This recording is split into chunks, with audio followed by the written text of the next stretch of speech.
I work like I got vision I don't need to see. I'm picking mind over matter, I believe in me. I need to find more hours in the day to breathe. Need to find more power in the way I be. And when my mind turns sour with the painful scenes, I need to scream out loud, I can't stop me. I wanna be the greatest like Rocky. You know I leave them all hating like a hobby. I'm out here making moves like a lobby. And if you ain't with me, it's your loss, see. I got my mind on the facts, I'm a python, grab what I like real fast. Till until I have everything I attack, everything that I lack, everything that I want, and I see matter of fact. Cause I'm my own worst enemy. Only if I let it be. I can control anything if I can just think carefully. I control my destiny. Deep up in my mind I manifest it. Every morning I wake up obsessed, and everything I do the best. And deep within my mind you know I'll always manifest it.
Hello and welcome to my Mind Over Your Matter. My name is Rick. Let's get this show started. It's coming. It's coming. We're definitely gonna get about 2 feet of snow here. So ready or not, here it comes. You can't stop. Because the snow's gonna find you and bury your ass in. Yeah, definitely gonna bury our asses in. This is a freak little storm, but don't get it twisted. This is just the beginning, because there's more to come after this one that they're not really talking about, because they don't want to scare the public. But fuck it, I'm gonna scare y'all anyways. You guys, we're going to get more snow after this system. This system is just the beginning of what's to come. February is going to be one hell of a month. And if you like snow, this is the great time of the year. It's the best time of the year for you. But if you don't, hey, man, I don't think it's too late to book a trip to get the fuck out. I think it's about time. I know they're changing flights and they're canceling flights by the hour. And if you don't get out by tomorrow up here in the Northeast, expect to be buried by about 2 feet of snow. So it's going to be wild times up here. But I'll be definitely taking pictures and videos and posting it on my YouTube shorts. And we're going to enjoy it. It's going to be fluffy. It's going to be, a little weird, because they've been chemtrailing so much. Oh my God. Like between yesterday and today, they've been spraying the sky like there's no tomorrow. It's just literally like spray after spray, and you're looking and they're crossing all over the place, and you're wondering, why are they spraying so much in our atmosphere? And yet we get no answers, nothing but questions, but no answers. And I think we need to start getting some answers to these questions. And why do they spray so much before a storm arrives? Like, what is their purpose? What are they trying to do? Radio silence, because nobody really investigates or reports on it. And if you do talk about it, they'll throw you down on the algorithm. Well, guess what? I'm already down, bitch. You ain't gonna put me any more down than I am, because I'm already in the low. I'm not in the friendly terms with the algorithm of YouTube. So, what else? Let's go ahead and get the show started. We're gonna go first off. We're gonna start off with some weather, because that's the pretty much the highlight of the show. I do got a few videos, about good 4 videos to watch of the weather, and we got a couple of good entries for tonight. I'm gonna try to be off of here by no later than about 9:40. So we got a good 2 hour, maybe 45-minute show. I think that's more than enough time to get everything we need to get in. I think we could do it. All right, here we go. Set this up. If it lets me.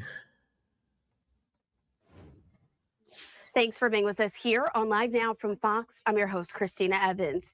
As you can see here on Live Now, we're really taking this seriously as we're preparing for taking a look there at our XRAD system.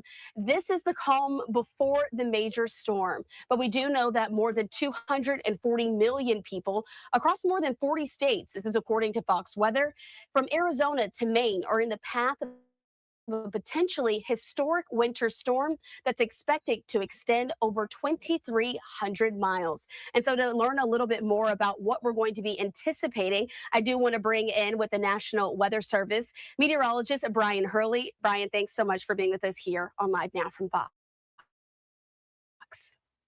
Good afternoon, Christina. Thank you for having me. Well, this is definitely something that millions across the United States are preparing for, as we've been hearing from state and local officials about the measures that they're taking to keep people safe. Can you explain to us a little bit more far reaches of this winter storm and what makes it special? You mentioned it, right? 200, north of 200 million. And you know, when you think about the United States population, about 335 million, I mean, that's almost 2/3, maybe more than that. I can tell you that in terms of coverage, Christina, you talked about 40 states. We have 50. So when you look at the lower 48, you're basically looking at 2/3 of the real estate. Basically, many states, if not all the states east of the Continental Divide.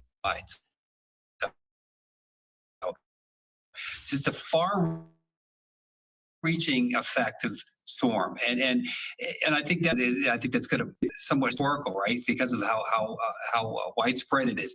But there's just so much moisture, Christina, with the storm. So hitting heavy sleet and freezing rain, and then some combination of all three of them, and some maybe more snow, more in some areas down south, more ice. But either way you look at it, all of these areas are going to receive generally between 1 and as much as 3 or more inches of liquid equivalent. So in other words, when you melt the precipitation down, that's just a lot of precipitation falling in a frozen variety. It's going to be very messy to remove. It's going to be very dangerous, certainly, to drive in. Certainly very cumbersome in those areas getting heavy snow and sleet. Very, very cumbersome to shovel. Yo, what's up, Albie? A lot of dangers. How you doing? When you're out and about, as well as being in I gotta roll me home. some and of course, medicine. That's why I those gotta areas do. that we're looking for heavy ice accumulations, parts of, for example, Arkansas, northern Louisiana, Mississippi, northern Mississippi, like Oxford and Tupelo, areas that could see up to an inch or more of ice. Richmond, Virginia, Charlotte, North Carolina could see a ½ inch or more of ice. These types of ice accumulations certainly can bring down trees and power lines and cause widespread power outages, prolonged power outages. And the danger there, Christina, as you see in the the forecast temperature maps down the road later in the week, temperatures unfortunately are going to be plunging behind the system. Many areas below zero at night, if not single digits, in areas that are not used to seeing temperatures that low. So just a problem in the near term with the heavy winter precipitation, and then perhaps a prolonged problem afterwards with power outages and very, very cold air. Absolutely. And what we were just showing there is some live footage we have. Our partners there at Fox 29 in Philadelphia are speaking with a lot of their emergency management team. The snowplows are out. And so you made a point to note that maybe the South is going to be experiencing more ice. Of course, we know some of the northern states like Pennsylvania, New York, and those along the Northeast corridor are a little bit more used to dealing with some of this winter weather. But states like Georgia, where I'm from, as well as maybe South Carolina and North Carolina, not so used. What's going to be important for people to know ahead of winter storm? I mean, they got hit before. It's not like it's the first time. Well, they should know how widespread it is. I think that's one way of knowing, hey, what's different about this storm is when you look at these, whether you're watching, Fox or any kind of affiliation, news affiliation, and you see all the watches and warnings out, and you see how widespread it is. That's one thing that makes you think, this is a little unusual.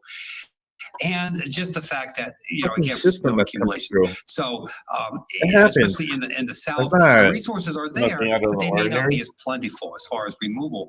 And of course, when you're dealing with ice, Christina, even if the roads, hopefully in some areas, temperatures may be close enough to freezing where the roads in some spots may be okay. But you know what? Elevated surfaces like tree branches, like power lines, they're going to accumulate. They act like this is like the first time this ever happened. This is not the first time this ever happened. Down trees, down power lines, and that has an extensive problem in terms of the power outages, the potential for widespread power outages and prolonged power outages. So I think that's a big danger, and just for people to be weather aware, to recognize what could be coming their way, to be prepared, and just make sure that they're stocked up and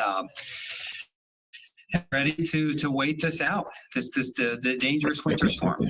And so the other point that I wanted to make sure that folks were aware of, heard it from the governor of Maryland, as well as some of the officials in Georgia. They're saying to cancel your plans through Monday. I already this did. Is likely going to be impacting the week next week, as some of the stuff lingers on from the storm, is what I understand. Brian, can you add any more to that piece of the conversation as it goes to the storm is going to hit this weekend, but the effects may be felt for some time to come? Wonderful comments by the governor. And I think a lot of the governors in these states are saying the same thing, because they know the cold air is coming behind the system. So many of these areas, even in the Mid-South, may not hit the freezing mark for very much until maybe midweek, because it's going to be so cold behind it. But even if it does during the day, things are going to refreeze at night when you get below freezing, because we've got a cold air mass in place for much of the United States for next week. So that is a problem, because like we said, there's so much precipitation that's going to be falling in some form of winter precipitation, and it's going to stick around a while.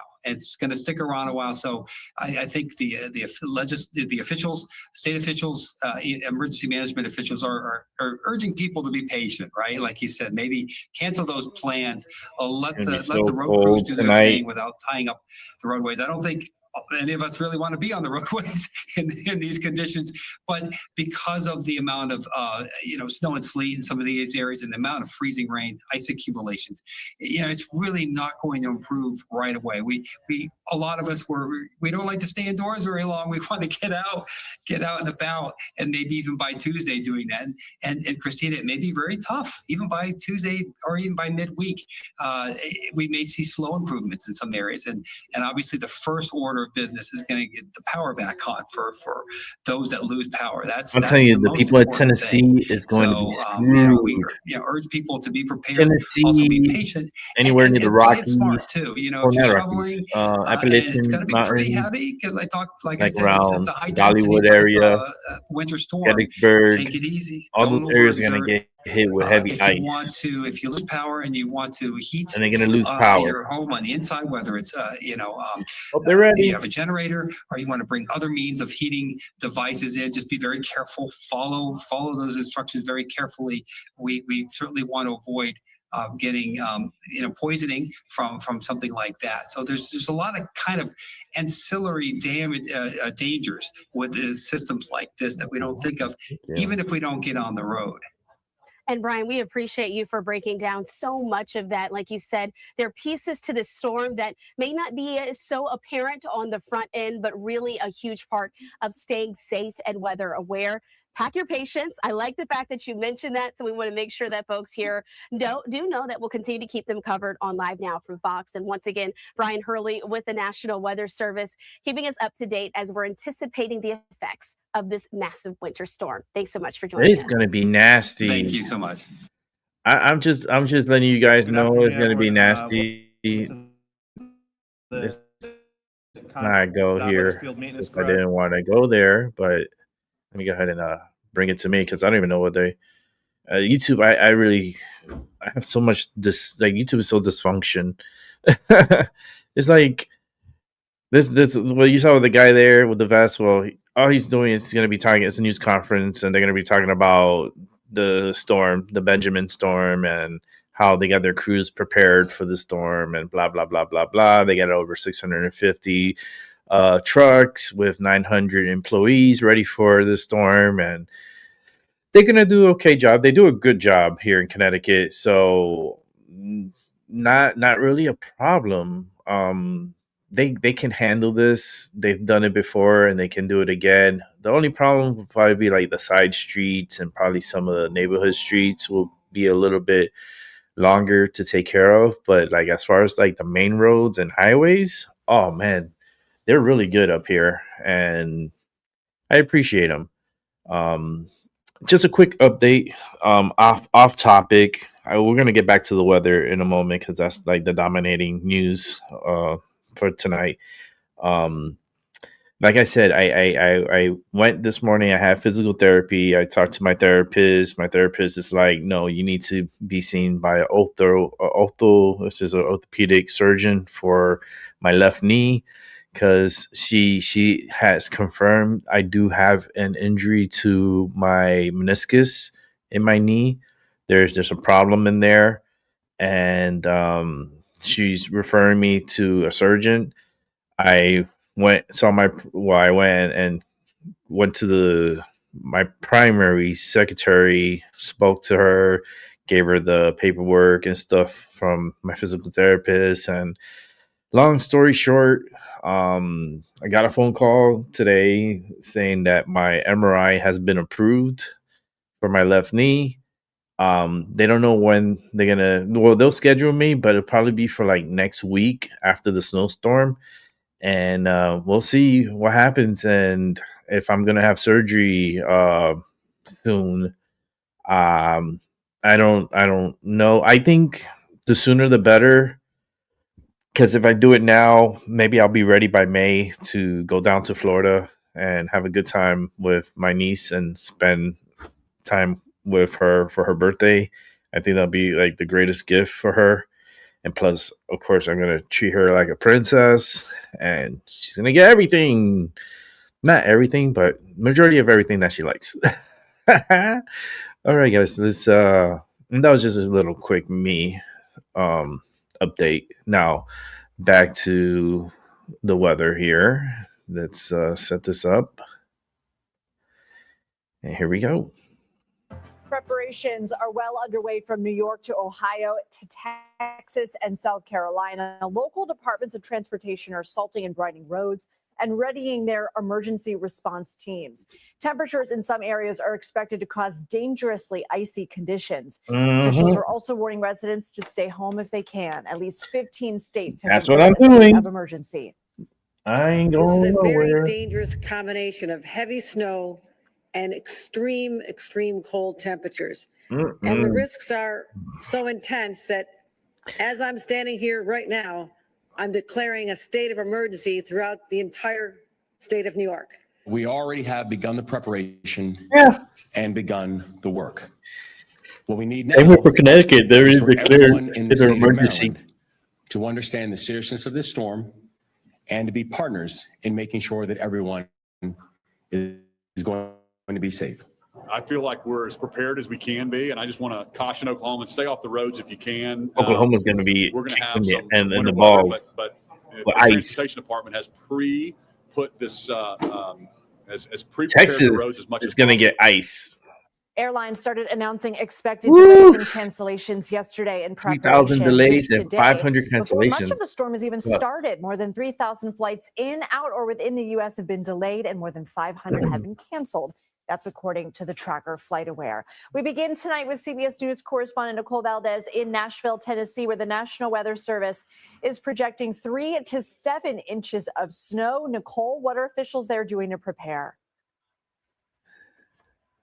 Hey, good evening, Lindsay. There are really a lot of people here who have been spending the last few days doing everything they can to be ready for this winter storm. Unfortunately, the forecast has changed every day this week. So there was initially a conversation about this could be a snow event. Now it seems more likely this could be a lot more ice than snow for Music City, which leaders here know could cripple this area.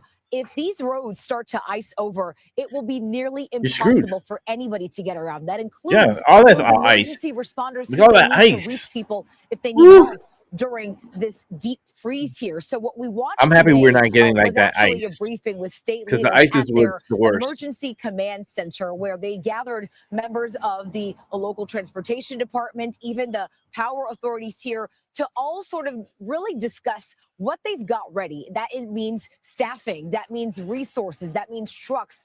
And we heard of the hundreds of snowplows that are ready to go, the several thousand tons of salt and brine that have already been put down on some of the roads here to try to help pre-treat them, maybe make a dent in how much of that ice and snow buildup we see over the next few days. But it's also going to be really focused on communication. So all of them are trying to share information, make sure that they have an idea of where their first responders are, where their troopers are, trying to make it as safe as possible. But the biggest message, Lindsay, that we heard over and over again was, please don't leave your home if you don't absolutely have to. Driving on these roads is not going to be safe at some point over the next few days. And all that ice and that snow, it's expected to essentially stick around for the next few days while we're dealing with then sub-zero temperatures after that storm moves through. And I have to be quick with you, but I've been seeing all this social media videos of people stocking up on supplies here in New York and in D.C. Is that happening there too? Hell yeah. Oh, you can bet it is. This is a part of the South that does not usually see winter weather like this. So this is being taken extremely seriously. And unfortunately for the South, you know, it was very evident when we talked to these leaders today. They said, look, we just aren't equipped It could be a matter of to life deal or death. with a snowstorm or an ice storm like this because we just don't get it that often. You talk about a city like Nashville, they've only got about 40 to 45 snowplows compared to New York City, where they've got several thousand of them. So yeah, we got 650 here in Connecticut, and we're a small little state. Doing everything they can and in their power to protect and prepare for what's ahead. Bread and soup, people stocking up. I love it. Nicole Valdez, thank you. Parts of Pennsylvania could also see more than a foot of snow this weekend. Megan Schuller from CBS Pittsburgh has more on the city's preps. Ooh, we Pennsylvania. are gearing up for a lot of snow here in Pittsburgh, and it is officially prep time. Now that the groceries are bought and the salt is down, local officials say it is time for people to bring their cars in and off the streets. In many of the neighborhoods, they already have the no parking signs up, usually for overnight. But now they're saying no parking on the streets in many of these areas they do that here Saturday too. all the way through Tuesday. Another big thing they want people to know when it comes to shoveling their driveways or their sidewalks, they're worried about people pushing the snow out into the street, that getting in the way of the plow. So depending on where you live in and around Pittsburgh, they're even going to put some fines if they catch people doing this. Overall, though, they say they want you to just charge your phones, grab some snacks, and hang tight, stay inside unless you absolutely have somewhere you need to be to allow first responders and emergency crews You're gonna find people for removing snow the roadways from their property. Clear. Back Hello. to you. Megan Schuller, thank you for more on the forecast and the storm's track. CBS News New York Chief Weathercaster Lonnie Quinn is joining me now. Lonnie, you just said this is your Super Bowl, so what can we expect? Well, you know what? Just look at this picture behind me. I've been doing this, here in New York City for almost 20 years. I've never seen it like that. February. I've been doing the profession for 35 years. Never seen a picture like this. No. Listen, what I'm looking Me at neither. there, everything shaded in pink, is a winter weather alert. And I love we're talking pink. from the border of I love the Mexico color pink. to the border of Canada, and certainly well above that. I've never seen it. I've seen it for severe thunderstorms in the summertime when you had a big long front moving across the country. Never have I seen winter weather possible in San Antonio and up on the Canadian border at the same time with the same storm. So that's the picture right there. I mean, 175 to 200 million people in the United States affected by this and under some sort of a watch or a warning. All right, let's look at the storm track. Here we are, 7 o'clock tomorrow morning. What's the picture? Dallas, all the talk you're hearing about is for icing and how dangerous it's going to be in your area. And look, I don't think you can talk about this one too much. This will be a huge player for you. And I know a lot of you are remembering the last experience you had with this about, like, say, 3 to 5 years ago. I think it's going to be the you do see worst icing by 7 a.m. You dealt with some rain today. Overnight tonight, it transitions. Besides into northern icing. Texas. All right. North of that, we've got some snowfall. Northern South, Louisiana, we've got some just plain old rain. Missouri. Watch how it progresses. Push the magic button and it moves. Hey, I See want to how it talk about goes. the Ozarks. The Ozarks, you're going to start off with some snow by Tennessee. 7 p.m. Saturday. You may start to see a little bit of mixing, some sleet in your area.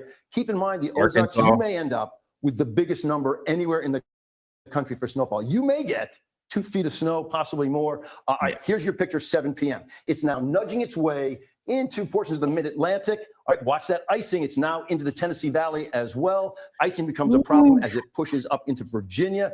This is now 7 a.m. on Sunday. It's made its way into the Northeast. Get hit with ice. Big Virginia. metro cities, Philadelphia, New York City, up to Boston. You will be affected by the storm. Maybe some Sunday ice in the is lower big day portions for the of Northeast. In Ohio. fact, hangs around for Monday too. It will finally exit It's the like- area. It's going to be a bruiser. Are we setting records? Let's say, for example, like New York City. Is this a record setter? The record for New York City is 27 inches of snow. We don't see that, but let's take a look at what we see in terms of But it's totals gonna- I first think for it's ice, gonna then be for the snow. most So for co- ice, it's gonna be big areas costly outside of Waco, that dark with color, ice. that could be a half an inch to an inch of ice. Stay off the roads, okay, as you go through this weekend. Then also from Atlanta, pushing up into portions of, say, the Triad around North Carolina, you have the chance to see over half an inch of ice on the roads. So many folks have got to be careful out there in terms of your snowfall totals. Look, wherever you see that bright pink, round Little Rock up into the Ozarks, that is showing you a foot or more. But this pink color, all the way into like the big cities, the potential is out there for a foot of snow. It's a big storm. And for a good chunk of the country, we haven't seen one this big in, say, 5 years, if not longer for some folks out there. Lance? And so by Monday midday, maybe everything will be back, but then we're still dealing with the ice and the cold. Okay. Are you referring to our area here in New York City? You talk about the country as a whole. Country as a whole. Okay. As country as a whole, it's finishing up. It's exiting the East Coast on Monday. But we thought it was going to be earlier Monday. Now the latest guidance says it lingers a little bit longer into Monday. I would be safe if you're making your plans and say, you know what, let's bail on travel on Monday as well, if you can. And make it. Yeah, I did. Okay. I canceled everything for Monday. We'll have you covered with updates on the I had storm 3 throughout the appointments night and the for weekend Monday. right here on CBS News 24/7. I had 3 appointments for Monday, and I canceled them all. Good afternoon, everyone. Today. This is out in Connecticut, so I don't want to listen to him. He keeps coming on my screen. I'm like, what the hell you keep coming on my screen, dude? But if you are living in areas that are being affected by this, get ready now if you can. It's not too late if you do it today. Tomorrow, you're kind of, if you're up here in the Northeast, yes, you have time. But if you're in the Tennessee Valley and stuff, you're definitely like running out of time, and it's not going to get any better. Especially, it seems like it's going to be a heavy hitter storm that is going to have lasting effects for a few days. And this is the type of storm that really cripples states and paralyzes states as far as like travel's concerned. It's not a good time to be traveling anywhere. And I know people want to go outside and they want to go sledding and they want to do all this and that. It's not really a smart thing to do during the storm. But if you wait like late Monday, maybe Monday evening, you'll have a good time sledding and you have a good time skiing. It's going to be a lot of snow, but it's up here in the Northeast, it's going to be like that powdery snow. It's not going to be so much of the wet snow, because our temperatures are really cold.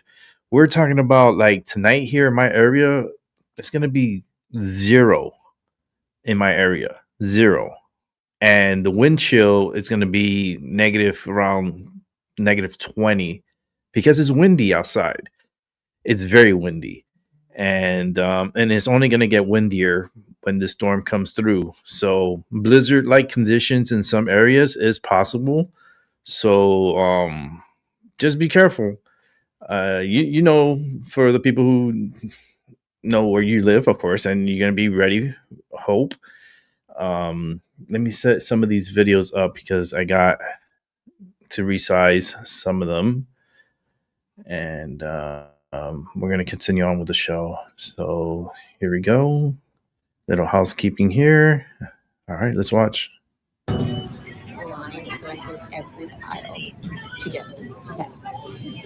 Everybody's getting bread, getting the milk, eggs. Look, everything's running out of the stores.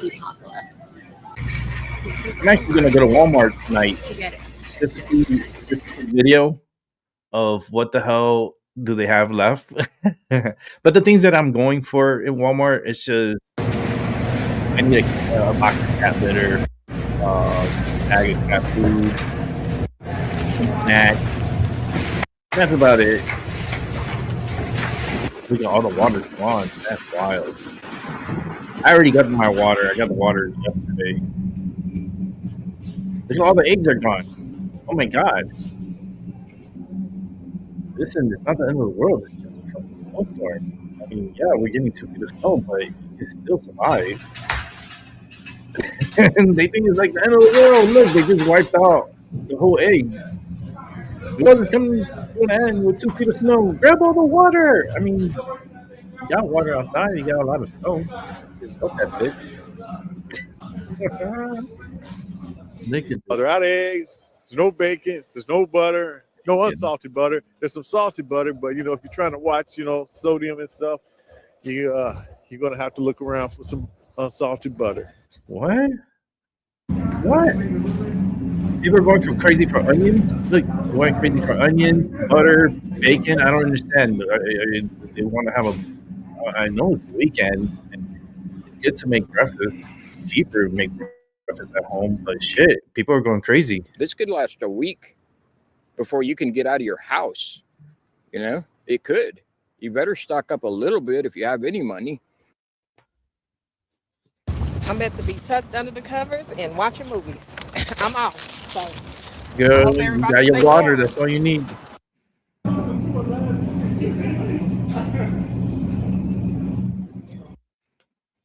Pretty much expected. You know, whenever there's a hint of snow, people always panic. You know, they'll buy everything and on those shelves. Oh yeah, it was a lot of things missing from the shelves, you know, but luckily I already had food, so.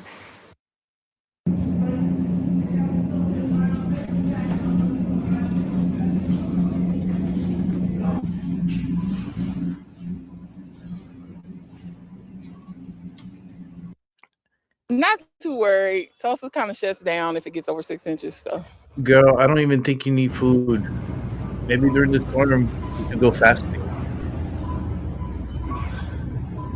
Toilet tissue is important. Grab all the toilet tissue. Like, remember with the pandemic, all the toilet tissue was gone. You're like, what the fuck? What's all the toilet tissue? People are hoarding toilet tissues.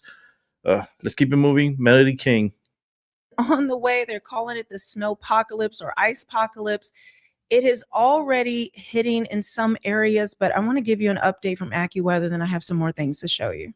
The largest and most extreme ice and snowstorm that many have seen in recent years is on the way. This storm is going to impact over 200 million. It's going to shut down travel, air travel, especially Sunday and Monday, with lingering impacts into Wednesday. Freezing rain, power outages. How about heavy snow from the plains into the Northeast? And oh, by the way, lots of record cold in the wake of this storm. We begin with the ice that's going to be extensive. From Texas like to the Carolinas, those dark pink shadings showing you where the ice may be the most extensive. There will be a lot of sleet around Dallas, Charlotte, and Raleigh. And we do think there's enough ice in Atlanta to possibly shut down travel. We're talking from Memphis toward Dallas Saturday night, into the Carolinas Saturday night into Sunday. And of course, power is going to be a huge concern. You can see the dark red area showing you where we think there's going to be widespread power outages. There's at least going to be localized and regional power outages across a large chunk of the southern United States and into the mid-Atlantic. And look at the cold. As we get into Sunday, where many may be without power, that freezing line goes all the way down in the Louisiana and parts of the southeast.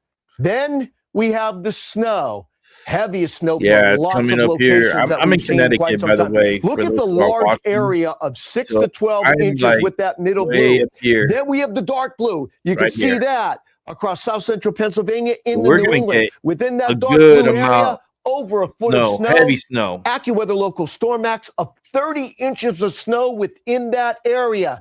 We talked about the travel being a problem with the airports. Here with this heavy snow, lots of problems on the roadways. You know where it's best to stay? At home. Sunday into Monday. I know. Okay, here's how much snow you're going to get from this I major winter follow storm. him. The That's bullseye Ryan. is going to be Boston, Providence, Louisville, and Cincinnati, where we could see 12 to Subscribe to 16 him. inches. If you're in southern New England or the Ohio Valley, this is going to be a major shutdown snowstorm for you. Expect 10 to 14 inches in Hartford, Albany, Pittsburgh, Columbus, and Oklahoma City, and even Tulsa. Now, in New York City and I'll along be the recording it. I-95 corridor down to D.C., Baltimore, and Philly, also Indianapolis, and much of northern Arkansas, we're talking about 8 to 12 inches of snow.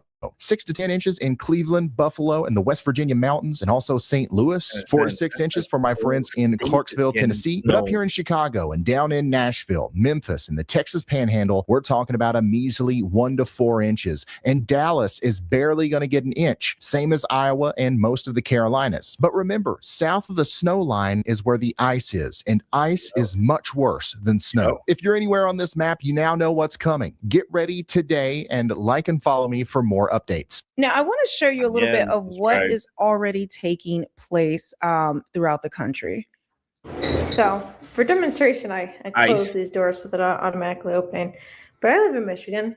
It's -1 outside, but -20 with the wind chill. Cold. And I just want to show you They don't want to open. how cold that is. I'm mopping right now. You ready? Girl, you're mopping. That mop is gonna freeze. It sticks. Yeah. Girl, are you crazy? The mop is sticking to Yeah. the door. Don't put your tongue on it. You didn't watch the Christmas Story?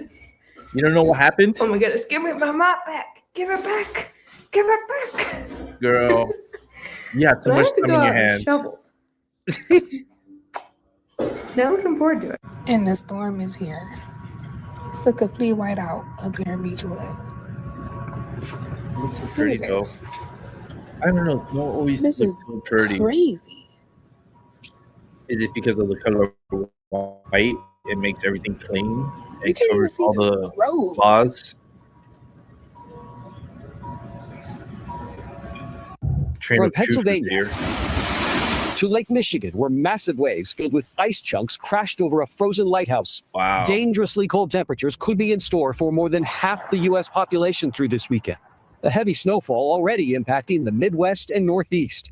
Near Buffalo, New York, where some areas have seen more than 9 inches over the last 24 hours, the snowpack caused a canopy at this gas station to topple over. Another headache for weather-weary commuters. Officials from across the country are warning people to stay off the roads if possible. We are expecting large amounts of snowfall, freezing rain, and sleet. We're particularly concerned with ice amounts. That's also a concern as far south as Texas, where heavy ice could weigh down power lines and trigger widespread outages, causing homes to lose heat. Officials are hoping to avoid a repeat of the paralyzing ice storm in States that are low on 2021 salt. that led to the deaths I of think more Jersey than is 200 low on people. salt. Many stores here in the Dallas-Fort Worth area have seen a rush for portable generators. People are going out before the storm hits to try to buy generators. It looks like they have them here, but out of stock. Let's go down the line. Out of stock. Out of stock. I see them on the out of shelf. stock. Despite fears, Give me the Governor one Greg that's on Abbott the said shelf. Thursday he doesn't expect any loss of power on the state's electrical grid. The ERCOT grid has never been stronger, never been more prepared, and is fully capable of handling this winter storm. Now, the governor has issued a disaster declaration already for 134 counties. Here in Fort Worth and in Dallas, the coldest temperatures are expected to hit Sunday. It could get down to as low as 5 degrees. Last time it was that cold here. That's how it's going to be tonight here. 2021, that historic It's gonna be winter 0 cold tonight. and freeze when we saw the power shut. Now, with all of this going on, I have told you we are seeing historic things happening around the world, from weather to in the sky, the orbs, the Atlas. We are seeing wars, rumors of wars, the Board of Peace. I gave you that update earlier where a lot of European countries are not joining the Board of Peace. Trump rescinded his invitation to Canada. Then we have Greenland. Then we have what's still going on with Iran. There is a lot, and we're seeing it all converge. And if you are a believer in Jesus Christ, we are seeing the end times. I told you the third temple is ready. They are ready to go. Everything has been done and prepared. They have prefab built the third temple, sacrificed a red heifer for the first time in 2,000 years. The road signs are there, the elevator shaft. They have the Ark of the Covenant. Legislation was brought here in the U.S. so that Israel has permission and protection to build the third temple. And then what we see with the Board of Peace, the countries surrounding Israel are actually joining up with the Board of Peace. We're talking about Turkey, Qatar, Egypt. You have the UAE, Saudi Arabia, all of these Arab countries. Guys, this is biblical. I've shown you how they've said that by 2030, we will have no cell phones. This is coming from Elon Musk and the Nokia CEO, saying that everything will be a neural link in our brains by 2030. You guys know the digital ID is rolling out. The censorship laws that are going to be legislated by February, rolling back and repealing Section 230 of which essentially protects any social media or website from what people post. But now if that is repealed, they will be seen as an actual publisher. So you're going to see mass censorship with that. And with these bills, also, you're going to need digital ID to verify your age to get online. I've shown you the mark of the beast technology that Bill Gates has unveiled. Like, guys, the list goes on, but this also includes the birth pains of the earth. So take a listen to this. This winter storm that is about to hit America just got biblical. An extremely dangerous winter storm is about to hit the United States, and conditions have rapidly worsened. Heavy snow, crippling ice, and prolonged power outages are real possibilities ranging from Texas all the way to the East Coast. Temperatures are expected to plunge to levels we haven't seen in years. This isn't normal. This is a sign from God. Jesus warned us that before his return, catastrophic events like this would be taking place, where he states in Matthew 24:8, all of these are the beginning of birth pain. Those with spiritual discernment know that weather incidents like this isn't just nature taking its course, but it is a part of a bigger biblical prophecy meant to get our attention about God's sovereignty and ultimately his return in the last days. Birth pains are not the end themselves, but a sign that something greater is approaching. But Jesus made it clear that these events were not to produce fear, but awareness. Jesus says in Luke 21:28, now when these things begin to take place, straighten up and raise your heads, because your redemption is drawing near. As these birth pains continue to increase, the message becomes clear. Christ is returning, and the window to respond will not be open forever. And I want to put know. back that verse really quickly. It's just if you haven't read Luke 21, or if you haven't read it in a while, you really should, because it lists, Jesus himself lists all the things that will be happening. And we're seeing this now. When they say peace and security, which is all we heard last year, especially dealing with this Board of Peace. They are now some are calling Trump, the president of peace. And some have even said the Prince of Peace. We've heard from several world leaders just this week about a new world order. Guys, we are getting to that place. And then once you add everything together, never in the history of mankind have we been set up for Christ's return as we are right now. I know other people have said in the past, look, Jesus is returning. No, I will continue to push. We've never seen this before. We've never seen all of these things converging at once. By 2030, they say there'll be no more jobs. AI now has singularity, meaning it is smarter than every human on earth. This was Elon Musk posted in the end of December. They said they want collective consciousness through Neuralink. And he also said that they now are mass implanting this year Neuralink into people because now they don't need a surgeon anymore. They have automated it with robots. We're just seeing a convergence of crazy things. So this is another thing to check off, your brain along like with that? the other with all the other stuff, volcanoes that I haven't don't erupted trust in Elon. thousands of You guys years, know that. unprecedented seismic I don't activity. trust that The list goes motherfucker. on and on.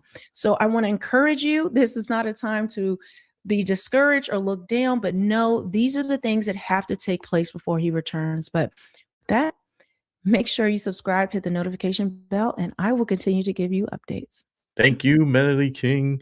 She's such a great person. Go and subscribe to her channel. She's awesome. It proves to me more that we live in hell, because if we keep wanting Jesus to come back, Jesus, come back, where are we then? This is not heaven. This is not heaven. This is more like hell, and we keep going through hell, and we have a certain amount of time that we have to serve, and then we go to the next vibration, we go to the next frequency, and there's life after death, and it's going back into energy, going back to the static energy. It's for me, death scares the fuck out of me because I don't know how to die. I died and came back many times, and I just don't know how to die. And it scares me every night. Like, you don't know if you're going to wake up or not. And sometimes you have those rude awakenings that you get startled and you get out of the bed and you're like, it's not my time to go yet. And you feel like they're trying to grab you and they're trying to grab you in any way that they can. I mean, it's just a wild times. Let's go ahead and set up for the next video we're going to be watching. And the next one, we're going to go straight to one of the really good channels on YouTube, Jason A. So let's go right to it. Why is everyone talking about 2016? Celebrities and probably some of your friends sending us back to 2016 by reposting old photos on Insta. Collectively, it's 2016 again. I'm down for it. 2016 was the greatest year in human history. So many things happened in 2016. 2016 is trending right now. Why do you think that is? People tend to be nostalgic when they're anxious about the future. And so I think this generation is dealing with those anxieties. Year for me. They're using nostalgia as a way to respond to them. We just all really want to go back to simpler times, and looking back on life and nostalgia kind of just puts us in a safer place. Ever since New Year's Day 2026, the hashtag 2016 has surged 450%. And it's back. But I love 2016. I love the throwback. A simpler time, maybe. It was a simpler time, I guess, but it was also a time of a lot of excitement. It's kind of cool to just go back to see what we were wearing, make fun of ourselves, and just realize that we should just start having fun again. I think we need to stop chasing nostalgia and live in the present. 2026 will never be the same as 2016. Like, we're in a whole different climate. Just like live in the now. But what if you have the need to throw it back? And what's behind the sudden social media frenzy? Pop culture experts blame, I don't know, artificial intelligence. You're looking at video and you're thinking, is this real? Is this picture real? In 2016, that wasn't even our thoughts. We posted photos. We didn't care if they were filtered. We were having fun. We were living our lives. While psychologists point to a craving for human connection, something some of us in this new tech age seem to be longing for. It's also necessary for us to to look back at the things that we overcame, the stressors, because it gives us an opportunity to see our internal resources, right? Like, that was a crappy time. We probably never thought that we would overcome it, but look at us now. Look at us in 2026. Oh my gosh. So searches are what? Up this year by more than 400%? I mean, why does everyone suddenly care about a decade ago? 400% this week alone. So I think part of it, right, is that nostalgia has never been more popular than it is right now.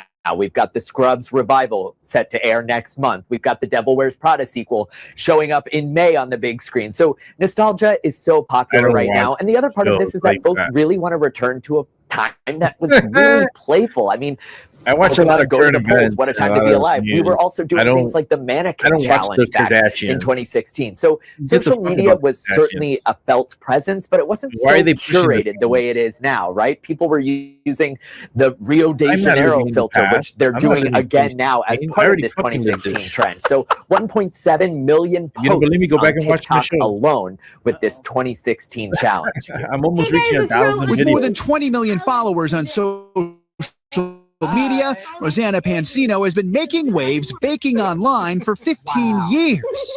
She says today's more complex algorithms are making online content more robotic, and that the hashtag 2016 is about reclaiming online connection.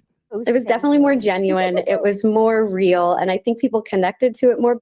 Who doesn't remember those cartoonish Snapchat filters immortalizing this never used duet that by Jimmy shit. Fallon and Ariana Grande? Speaking of never music, used in that. 2016, Taylor Swift was in her don't use Bleachella era after sporting a platinum do at Coachella. Turns out we were feeling nostalgic in 2016 too. The hottest show on TV, The People versus O.J. Simpson. Never seen it. There were challenges in 2016, like the Never water done bottle it. flip challenge and the mannequin challenge, where a group would gather and freeze. The opposite of Pokemon Go, when players were on the Pokemon Go. move hoping to catch Pikachu. Craig and I Al never were in got Rio into for the it. I also- 2016 Summer Olympics. never got That's into what's going on from here in Rio. Well, Savannah was making a life-changing announcement. I am pregnant. And bomber jackets, matte lipstick, and skinny jeans That were means your kid is fashionable. like 9 years Remember? old now. Now in 2026, celebrities are all in on the way back trend. Charlie Puth, Kylie Jenner, and Reese Witherspoon all posted throwbacks. Even Elmo is remembering 2016 like it was yesterday. And searches for those 2016 cartoonish Snapchat filters, they're up 613% since last year. So Arthur, I'm not obsessed, to be clear, but if you've been doom scrolling on Instagram this past week, you may have noticed some of your followers I don't may be use looking a little Instagram. younger, shall we say. Let's call it So 2016, a nostalgic trend that has taken us way back to what some are calling the this good is old new to me. days.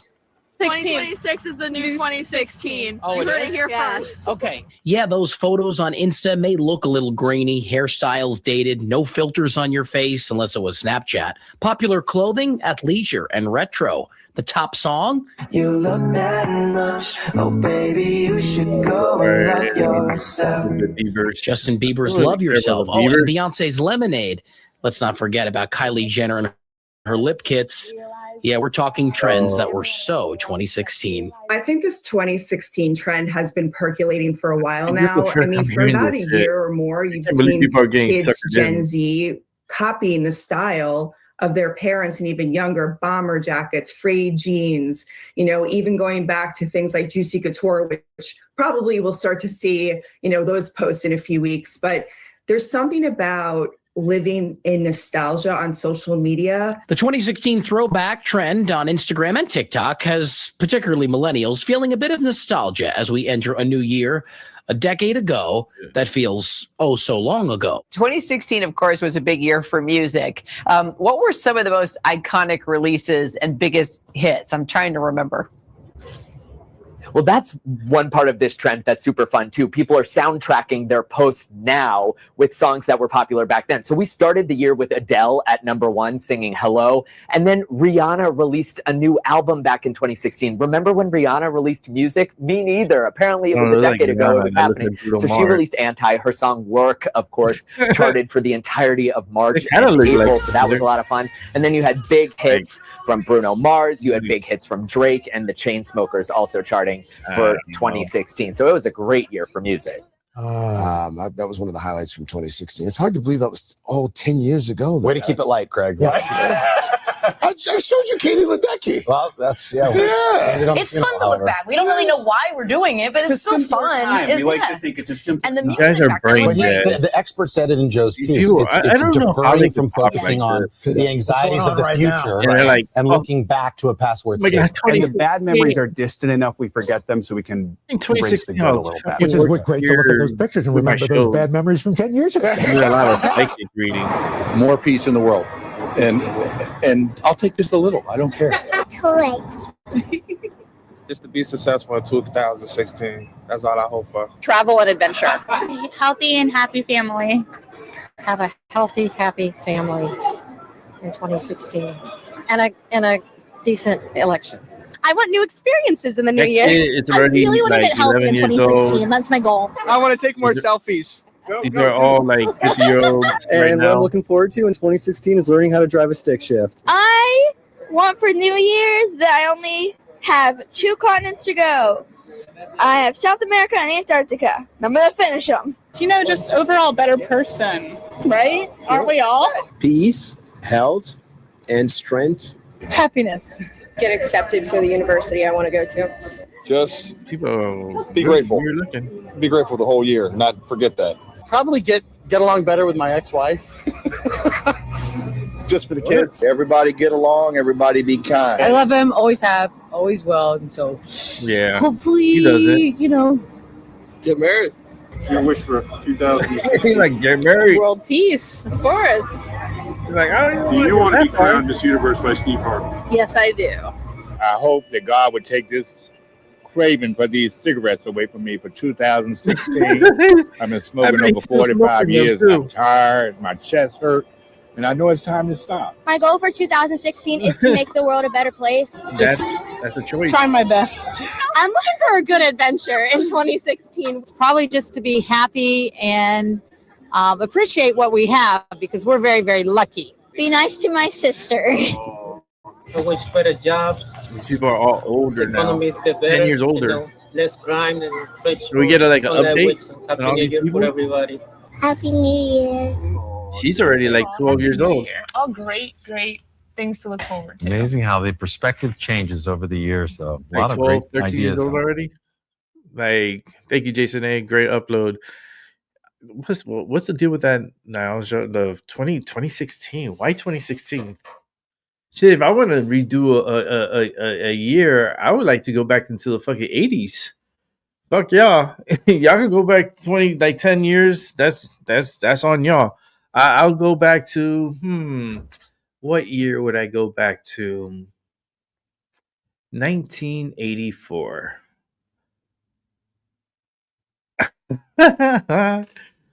Yeah, 1984. A lot was going on that year. Reagan was president and was going, I believe, for re-election and won by landslide. I remember the black and white television, and then converting to color.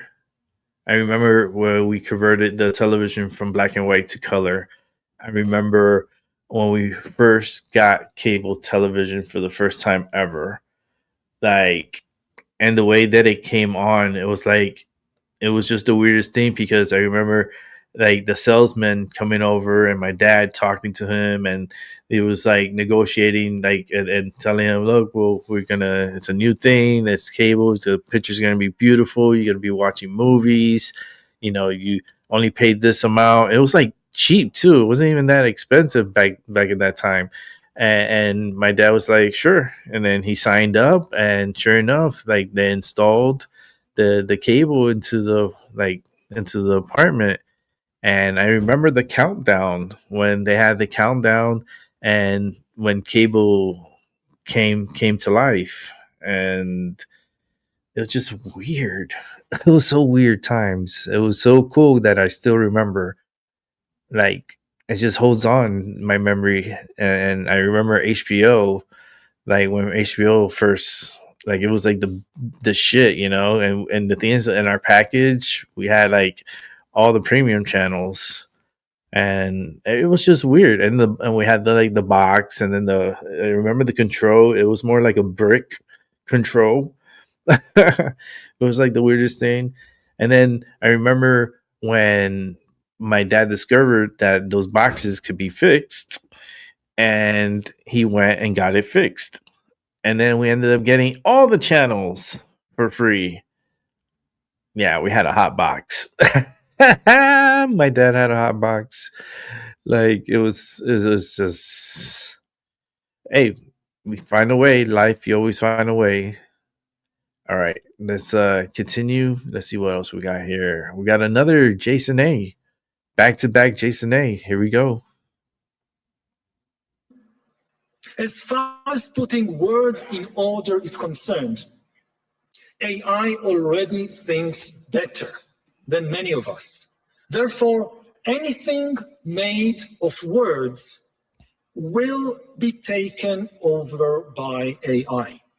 If laws are made of words, then AI will take over the legal system. If books are just combinations of words, then AI will take over books. If religion is built from words, then AI will take over religion. This is particularly true of religions based on books, like Islam, Christianity, or Judaism. Judaism calls itself the religion of the book, and it grants ultimate authority not to humans, but to words in books. Humans have authority in Judaism not because of our experiences, but only because we learn words in books. Now, no human can read and remember all the words in all the Jewish books, but AI can easily do that. What happens to a religion of the book when the greatest expert on the holy book is an AI? This is my very specific question for you, right? Is that you're an investor in AI. You're deeply invested in Palantir, in military technology, in technologies of surveillance, in technologies of warfare, and so on, right? And it just seems to me that when you tell me a story about the Antichrist coming to power and using the fear of technological change to sort of impose order on the world, I feel like that Antichrist would maybe be using the tools that you were building, right? Like, wouldn't the Antichrist be like, great, we're not going to have any more technological progress, but I really like what Palantir has done so far, right? Yeah, I mean, isn't that a concern? Wouldn't that be the irony of history would be that the man publicly worrying about the Antichrist accidentally hastens his or her arrival? There are all these different scenarios. I obviously don't think that that's what I'm doing. I mean, to be clear, I don't think that's what you're doing either. I'm just interested in how you get to a world willing to submit to permanent authoritarian rule. Well, but again, there are these different gradations of this we can describe. But is this so preposterous, what I've just told you, as a broad account of the stagnation that the entire world has submitted for 50 years to peace and safetyism? This is 1 Thessalonians 5:3. The slogan of the Antichrist is peace and safety, and we've submitted. A new investigative report by 404 Media says ICE agents have a new high-tech way to zero in on neighborhoods to raid. The report says it's an app called Elite, and it's developed by Palantir, which is a data analytics company used by federal agencies and state and local governments. Now, the app populates a map with potential targets, pulls up a profile on each individual person, and provides a, quote, confidence score on each person's address. Joining us now is the 404 Media investigative journalist who wrote that story, Joseph Koch. Joseph, thanks for being with us. How did you first come across this information, and what did you find as you started to follow the story? So I've been covering ICE's use of technology for months now, and I kept hearing about this thing called Elite. I didn't know what it was at the time, and we didn't really know what tech ICE was using to actually find people. But eventually, I got leaked this user guide, which explained the tool in detail. I found this testimony from Oregon where an ICE official, under sworn deposition, explained exactly how they were using this tool to actually target neighborhoods. And I also found this link to Palantir as well. I think finally providing the clearest link yet between the tech that Palantir is making and how ICE is actually choosing where to raid and where to target. So what kind of data are they looking at here on this app? And is it being used in agents all over, not just Minnesota? So with this testimony in Oregon, an ICE official said it's basically like a Google's map interface where you can look around the United States, you can zoom in on targets. And I've seen the interface, and he's exactly right. That's exactly what it looks like. You then click on an individual person and it brings up their name, a photo, most importantly for ICE, their apparent address, and also a confidence score on how likely it is that person is actually there, such as 90 out of 100 or 75 out of 100. It allows them to really zoom in on who they want to go pick up that day. So you write about the app user guide. What did the user guide reveal to you? It really showed in granular detail what exactly ICE is able to do, such as if they want to target this neighborhood, they'll maybe draw a circle around it, and that will bring up information on all of the people there. If they want to figure out where a certain population might be, they can use it for that. And of course, I think really importantly for what is happening in Minnesota at the moment, the tool can be used to sort of write up special operations, is what ICE calls it, and that can send target lists out to people on the ground, and then they can then pursue them as well as part of these much wider operations that we're seeing across the United States. Joseph Cox, thank you so much.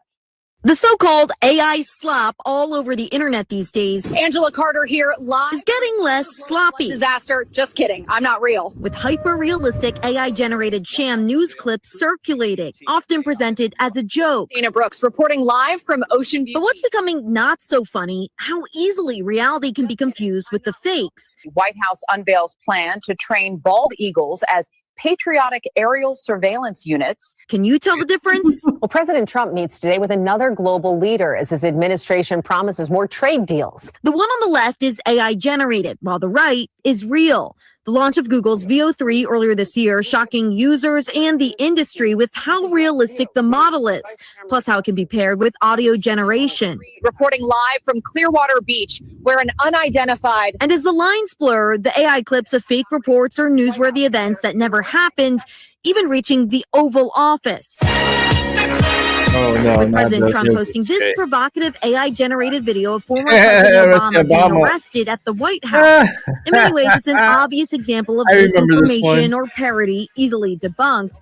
But what happens when it's not so obvious? We used to say that seeing is believing, and that's no longer the case. It's making life hard for Emmanuel Saliba, a content verification expert and a former NBC News reporter. She says the tech is getting so advanced, the fake videos are routinely being spread across the world and reported as fact. During that gap between an event happening and authorities or media having any sort of confirmation, that's where we're seeing all of this AI generated, verified, it's gaining millions of views. The phenomenon, also known as synthetic media. We wanted to see how easy it was to create, so we gave Google's VO3 a try. The prompt says, generate a realistic TV news reporter stand up. NBC News correspondent Emily Ikeda is standing in a snowbank with snowy trees behind her. We fed the program a short prompt meant to recreate a real report I did back in 2023. All right, so now we will generate. On our first try, with about a minute of processing. Oh, should we give it a listen? This is an area used to winter weather, but as you can see in the drooping tree branches, this colossal storm dropped heavy snow. The landscape is so good and the quality is so good, like down to the detail of the hat. You can kind of see flurries. It doesn't really look or sound like me, and the text at the bottom of the screen is gibberish, a telltale sign of AI. But watch how the AI reporter gestures, the hat, coat, even the NBC patch on the shoulder, and side by side with the real thing. This is an area that is used to winter weather, but as you can see in the drooping tree branches, this colossal storm dropped heavy snow. The slow zoom out. It does that, incredibly similar to the actual camera movement. We tried altering the prompt to make it look more like me, but those attempts were blocked, with Google alerting it, quote, might violate our policies about generating prominent people. Google's video generator is so good, at least in part, because it's training its models on some videos posted to YouTube, the company recently told CNBC. It's that sheer realism of such an easy, free creation that highlights the bigger concern when this tech is used not for fun, but to push an agenda or sow confusion. Wow, Jason A, great upload there. Yeah, I mean, I know people that do like the AI generated movies and stuff like that. Seven, who used to be here, Seven Serpents. He has this like a media thing that he does, and he does AI videos that is generating like content. Like it look like real people, but they're not real, and it's like this background is AI generated. I created it through the AI through Gronk, and that's how I developed like these signs here that I can put my mind over your matter. Nice little highlight. It gives me like kind of like a little Stranger Things feel with like the fireworks because I love fireworks and I love lightning. So I combine them together, fireworks with lightning. I love it. I'm like, Rick, you're fucking weird. No, because I remember in Florida, and this is traumatic. This is like the brain. When I remember one year, we went to my father took us to see the fireworks, right? And it was a beautiful day at one point, and it got really dark, and then it started raining, and it was like they had covered the fireworks because it was on the beach, so they had covered it so it wouldn't get wet and so forth. And it got to a point where it was just drizzling rain. It wasn't like rain. So like they waited a bit, and then they were like, fuck it. They started throwing off the fireworks. So they kind of like rushed the show a little bit. But it was a really nice, beautiful show. And the reason why I remember it so much is because in the background in the ocean there was lightning that was hitting like the water, and the fireworks were going up, and the lightning was like off in the distance, and it looked so cool. And the finale was like they threw everything, and it was done, and everybody cheered, and everybody left. But that's when I was little. My dad used to take us to the beach for the 4th of July, and we would wait all the way into the nighttime to see the fireworks. It was a cool thing. I had fun. My childhood, it was very dramatic and traumatic, but I still made the best of it.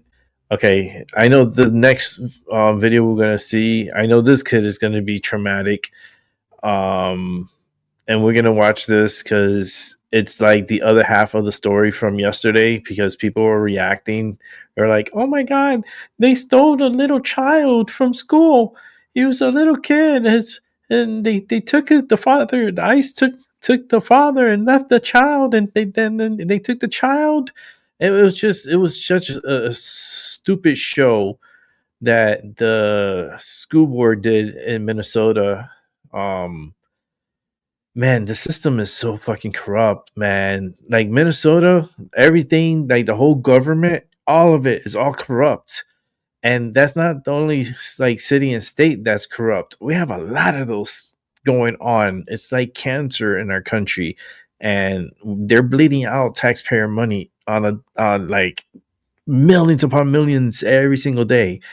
And I hope this is the year that they get caught. I hope this is the year of the awakening of the fraud being exposed and the end of fraud. That would be such a great thing for the taxpayers, for sure. So let's go ahead and check out this story from yesterday, but this is a continuation. This is like the other half of the story. A lot came out of that today. And as I had said previously to Chairman Jordan, this was really an opportunity for people to see who's being picked up. And the administration, the Trump administration, is doing this daily now.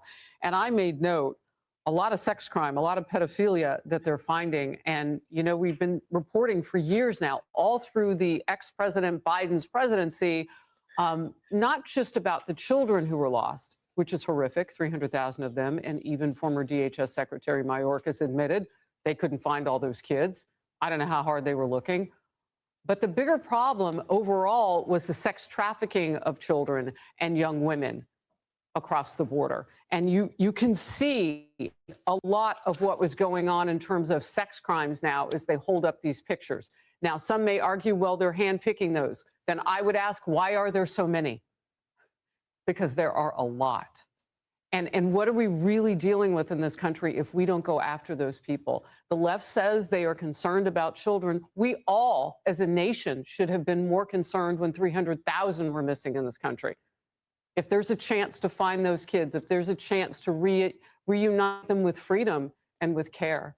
And that one little one that Commander Bovino talked about, I mean, this will stick with all of us. Can you imagine a child, non-surgical wounds? Wow. They suspect some kind of drug in his system. Maybe he was a mule and there were drugs inside, but they couldn't wake him up and they had to do a sternum rub to wake him up. A little one needed then to be resuscitated and then stitched up professionally to save him. What in the world are we doing if we don't protect our kids? And I mean our kids, no matter where they come from, because they're little, they didn't choose it. A whole lot to get to, and the Trump administration laying it out. We just heard more about all of that from Commander Bovino and ICE Assistant Director Charles. The DOJ is releasing those mugshots now of 3 of the anti-ICE rioters who stormed a Minnesota church in St. Paul, disrupted, terrorized services last Sunday. Well, now those 3 suspects are facing federal charges. Minneapolis Mayor Jacob Frey is finally speaking out about the church protest, but only to side with the rioters. Watch this part. I want to comment on Nikema Levy-Armstrong's arrest. It's a gross abuse of power, and she should immediately be released. Today in Minnesota, far-left activists are calling for a day of protests and boycotts. I thought they were already doing that. Right. They want publicity, apparently. And we've been showing you this photo of that 5-year-old little boy involved in an ICE operation making the rounds across the country. The legacy media are seizing and using it as an opportunity to attack ICE agents. This is not about deporting people. It's about demeaning people. It's about desensitizing people. It doesn't really signal we want to work with you if you're at a 600-man department in Minneapolis and they bring in 3,000 masked thugs. So you saw that being talked about today at the news conference that wrapped up just a couple of minutes ago. The commander of Border Patrol, Greg Bovino, and the ICE Assistant Director, Marcos Charles, were both saying that that child would have needed some sort of support. And the story about the dad walking hand in hand to or from school with that child was not true. I mean, getting to the facts is going to be critical because those who are going to posture the politics at this moment from the left, you're going to have to counter that with the facts. And that's what you're starting to see more and more of with proof, with receipts, with those mugshots and more. Garrett Tenney is on the ground in Minneapolis. Garrett. Come with receipts. I always come with And receipts. Harris, those pictures of that 5-year-old boy standing in the cold wearing a Spider-Man backpack and a hat went viral after school leaders and then Democratic officials claimed that ICE was detaining that child and then using him as bait to try to lure the boy's family outside so they could arrest the family. There's been a ton of outrage over those claims, despite DHS saying they are completely false. You just heard that this past hour from Greg Bovino as well as ICE. Here is Vice President J.D. Vance with the administration's account of what happened. That the 5-year-old was not arrested, that his dad was an illegal alien, and then when they went to arrest his illegal alien father, the father ran. So the story is that ICE detained a 5-year-old. Well, what are they supposed to do? Are they supposed to let a 5-year-old child freeze to death? And then on the investigation into that protest at a Twin Cities church this last weekend, federal prosecutors have charged 3 of the protest's organizers, and officials say they are hoping to add to that list. But Fox News has learned a federal magistrate judge rejected multiple arrest warrants DOJ requested for other individuals from the protest, including former CNN anchor Don Lemon. Activist groups and Democratic officials are slamming these cases as purely politicians. Today, they are calling for a statewide shutdown so that as many people as possible can get out in the streets today to protest ICE. Why are they inciting all this? It is the day of truth and freedom across You know what I mean? Like, what is going on there? We don't go to work and we don't go to school, but How these instead we come people together and like protest are in so community. delusional? dedicated to one another, Like, leaning in with one how is another. this happening? That is so crazy, Organizers are planning man. for a massive rally this afternoon downtown, followed Living in by the a land of march in illusion. these freezing Delusion. temperatures. And yesterday, Vice President J.D. Vance said Fucking people crazy. are welcome to protest all they want over the administration's immigration policies, but they have to stay peaceful or they will Stay face peaceful. Listen to this Yeah, bullshit. they actually have to protest and not riot. Matt, prove- thank you very like, much. how's Immigration that and Customs peaceful? Enforcement, or ICE, agents in Illinois have arrested more than 800 illegal aliens. I'm not in the even going to course give of it Operation attention Midway Blitz because I know they're Many of them live are repeat and they're offenders doing with all this like outstanding warrants. So they've been in the protests, system. whatever in The Minnesota. operation's been centered But in I'm and not around gonna Chicago since show early the last live. September, I'm despite not going to fierce give it state and energy. local resistance. ICE Director I'm not Todd going to cover it. Lyons with this shortly after This is that stupid. launch. ICE is a federal law enforcement agency, and we're out there enforcing federal law. I really wish the governor would look at the heinous crimes that these criminal aliens are committing in his state, that his sanctuary policies are releasing these violent criminal aliens to kill Americans, right, that cause harm in our neighborhoods. Operation Midway Blitz, we're doing that in honor of Katie Abraham. She was a young lady, prime of her life, that was killed in a DUI crash by a criminally illegal alien that shouldn't have been in this country. Let's focus on Katie Abraham. She was killed just over a year ago. Now her father is demanding that Illinois leaders acknowledge Katie's death and change course on their failed sanctuary policies. Joe Abraham is her father, and he joins me now. God bless you. Thank you for being in focus. A lot happening today. Talk to me about a year ago and what you've been through. Yeah, we lost Katie a year ago on the 19th, January 19th. It's been the most difficult year of our lives. It's been brutal.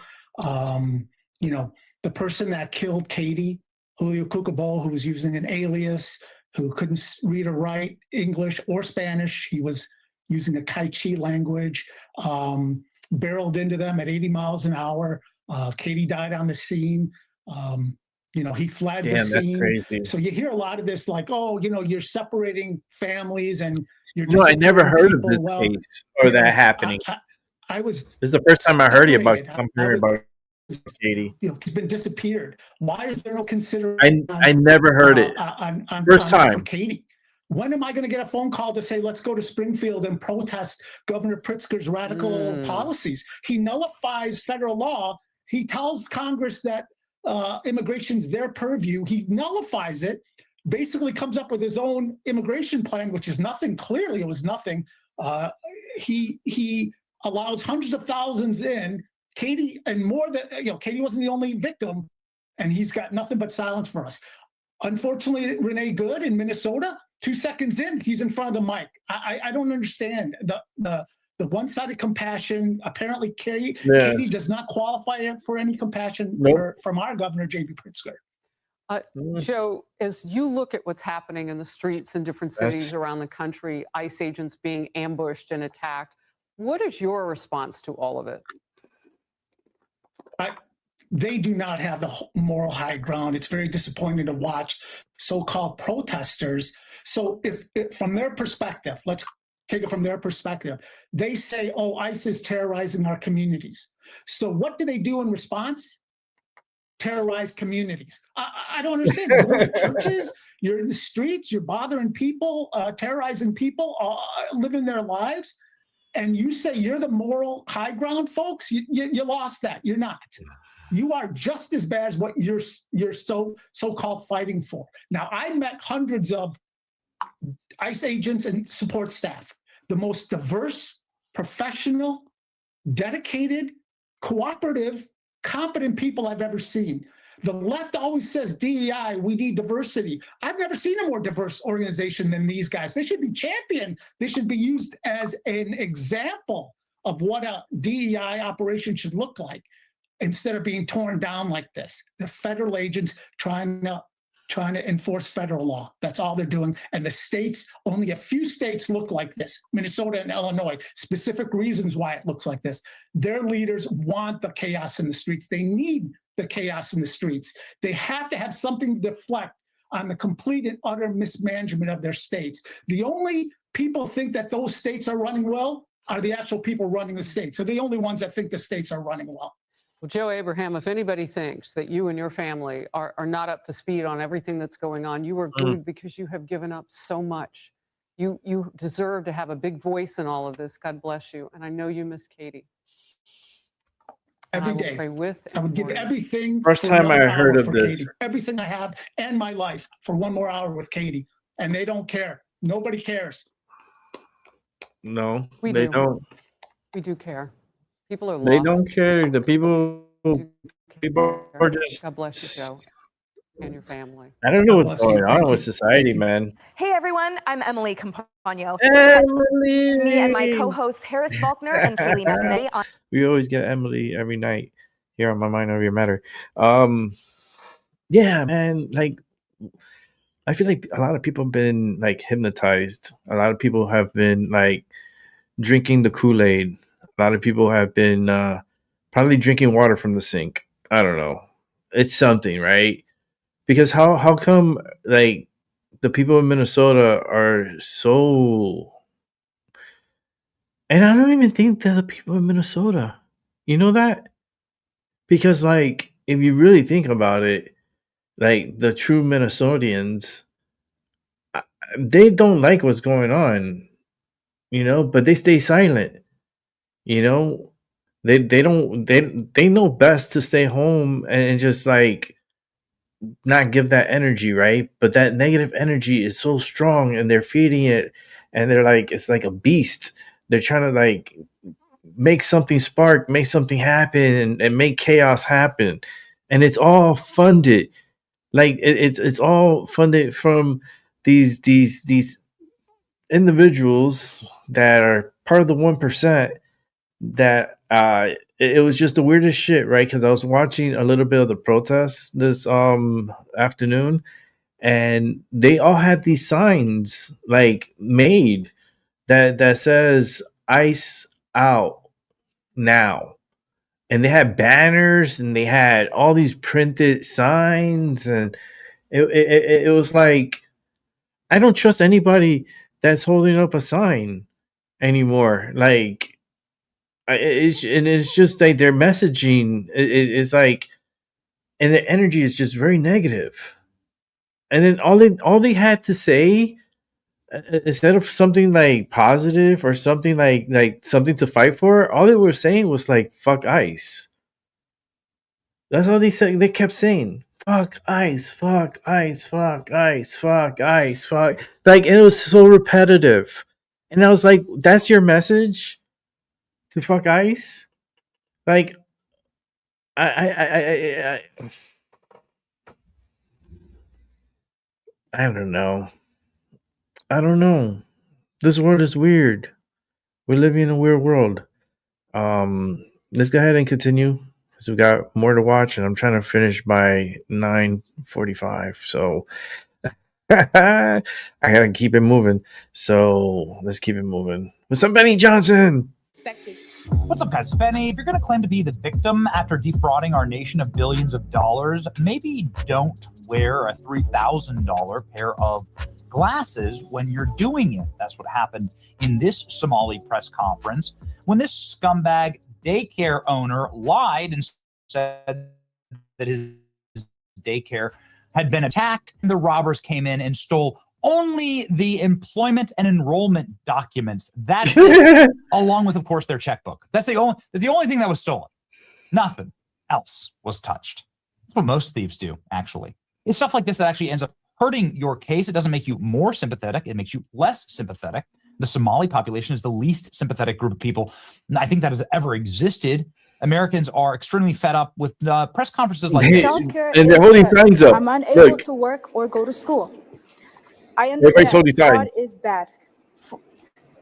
She said fraud is bad. And then she's covering her mouth. Oh, I'm sorry. I said the thing that I wasn't supposed to say. Fraud is bad. By the way, she says fraud is bad. And she's holding a diamond.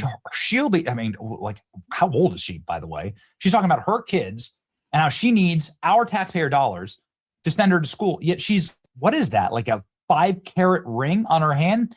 $50,000 diamond ring on her hand. Damn.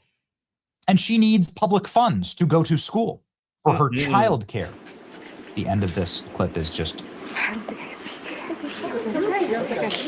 Okay. She says fraud is bad. And she can't speak no more. I understand. Fraud is bad.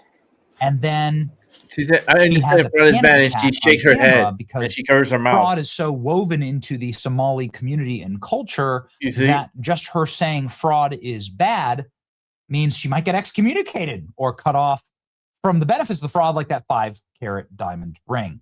Got it. Yeah. Don't worry. A bunch and everybody's worried there. Overweight white libs are going to be there to comfort her. So they keep trotting people out to be sympathy cases or the next whatever, Jussie Smollett or George Floyd, and it just keeps backfiring. It's happened again today. What's this about? With this, the single most viral clip on my timeline. No way. Is this young woman talking about what life is like as a Somali, saying being Somali is more than bananas and rice. It's a lot like bananas and rice. What? I kid you not. Here you go.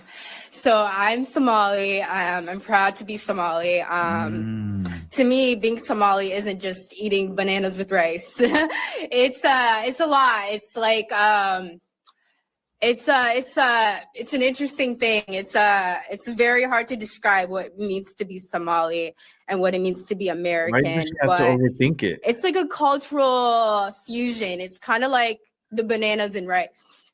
You know, people don't really see, like, you know, it's you know, people don't think, oh, you can eat bananas with rice, but that's what it's like to be Somali and American. This is it's real. like that combination of banana and rice, but you're gonna get what I mean. What the fuck? Benny, what the fuck? For real? This is real? Thank you, Lord, for giving us these people to make our point for us. I don't even have to say anything else.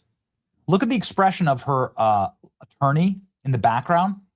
You don't even need to hear it. Listen to the expression of the guy who's there to defend her. Look at this poor guy. He's like, oh, I'm shy. It's guy. Yeah, I gotta check my retainer here. Look at this. This is the face. This is the face of Somalis in America. Bananas and rice. What? Bananas and rice?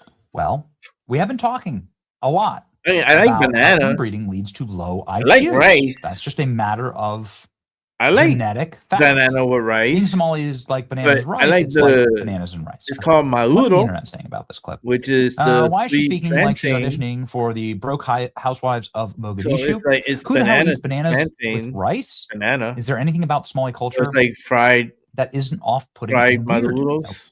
Importing You the best never of heard of rice that before? again, says Laura Ingram. Definitely a quality Leering Center Ain't that with graduate, rice? quality Leering Center valedictorian. Why does she have to like While filing your taxes this year, banana just and remember, rice? this is who your taxes are going to. Oof, that one stings. Such a moving speech. Being Somali isn't just eating bananas and rice. It's bananas and rice. Normally, an insurgency group would try and find the smartest sounding among them to be their spokespeople. But this seems like the Somalis have done just that. Being Somali isn't just bananas and rice. It's bananas and rice. This is what happens when you inbreed. Just go check the United Nations statistics. Somalia has a huge inbreeding problem. That's just a matter of fact. Not a knock on Ilhan Omar. Not your culture. Holy crap. This is unbearable. These people are stealing millions, billions of dollars from us. It's going to be sure to stock up on bananas and rice before the snowstorm hits. Damn. Importing people from a I did get rice in the though. mid-60s. I did get rice. A bunch of retards. They are. This got me like a they aren't bananas bag rice. of rice. Bananas and I don't rice. eat that much I rice lost anyways. IQ points listening to this. Somalis are as American as bananas and rice. This is, of course, an individual being called Jussie Smollett. Her name is Nasra Ahmed. She claims she was kidnapped and brutalized by ICE and called naughty words, and that they created this bruise It was in her head. nice to and be there's no evidence of that at all.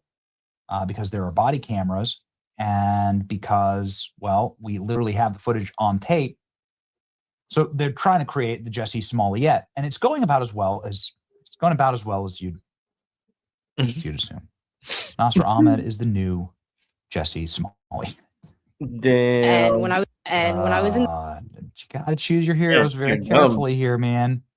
You know, it is on tape. What is on tape is Nasser Ahmed spitting on ICE agents there. Was she spitting bananas and rice? Boy, I don't know. Leftists are known for making up hoaxes, and Somalis are infamous for being dishonest scammers. Put those two things together, and there's no reason to believe that anything a Somali leftist says. This is what Matt Walsh told us this week when we asked him about Somalia.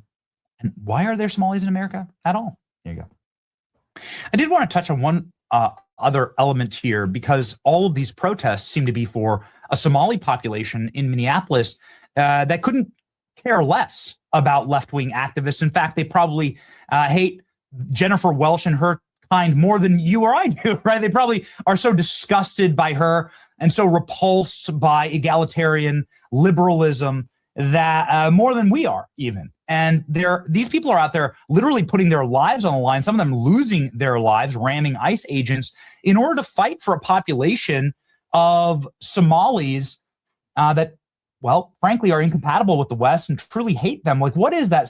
Can you break that down? Like, what is that pathology? Like, what's going on there? Yeah, it's hard to understand. I will say I take issue with one thing, which is that there's no way they're more disgusted by Jennifer Welsh than I am. I just don't. I will not cede that to anybody.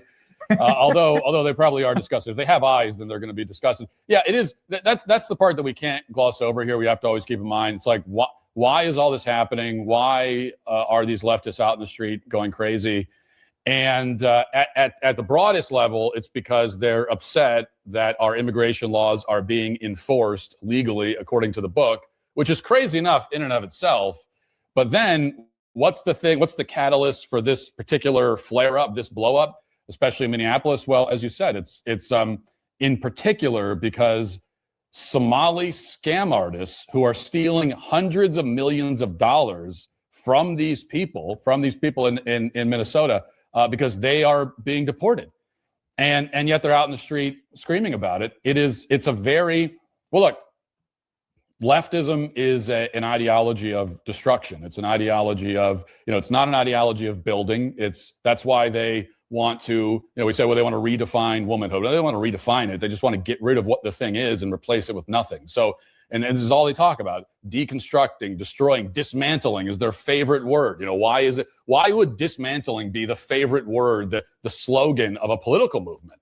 I mean, most of the time you want to claim you're building something, but for them it's just dismantle. They want to dismantle America. They want to dismantle the West, dismantle the patriarchy, dismantle the family, marriage, and all the rest of it.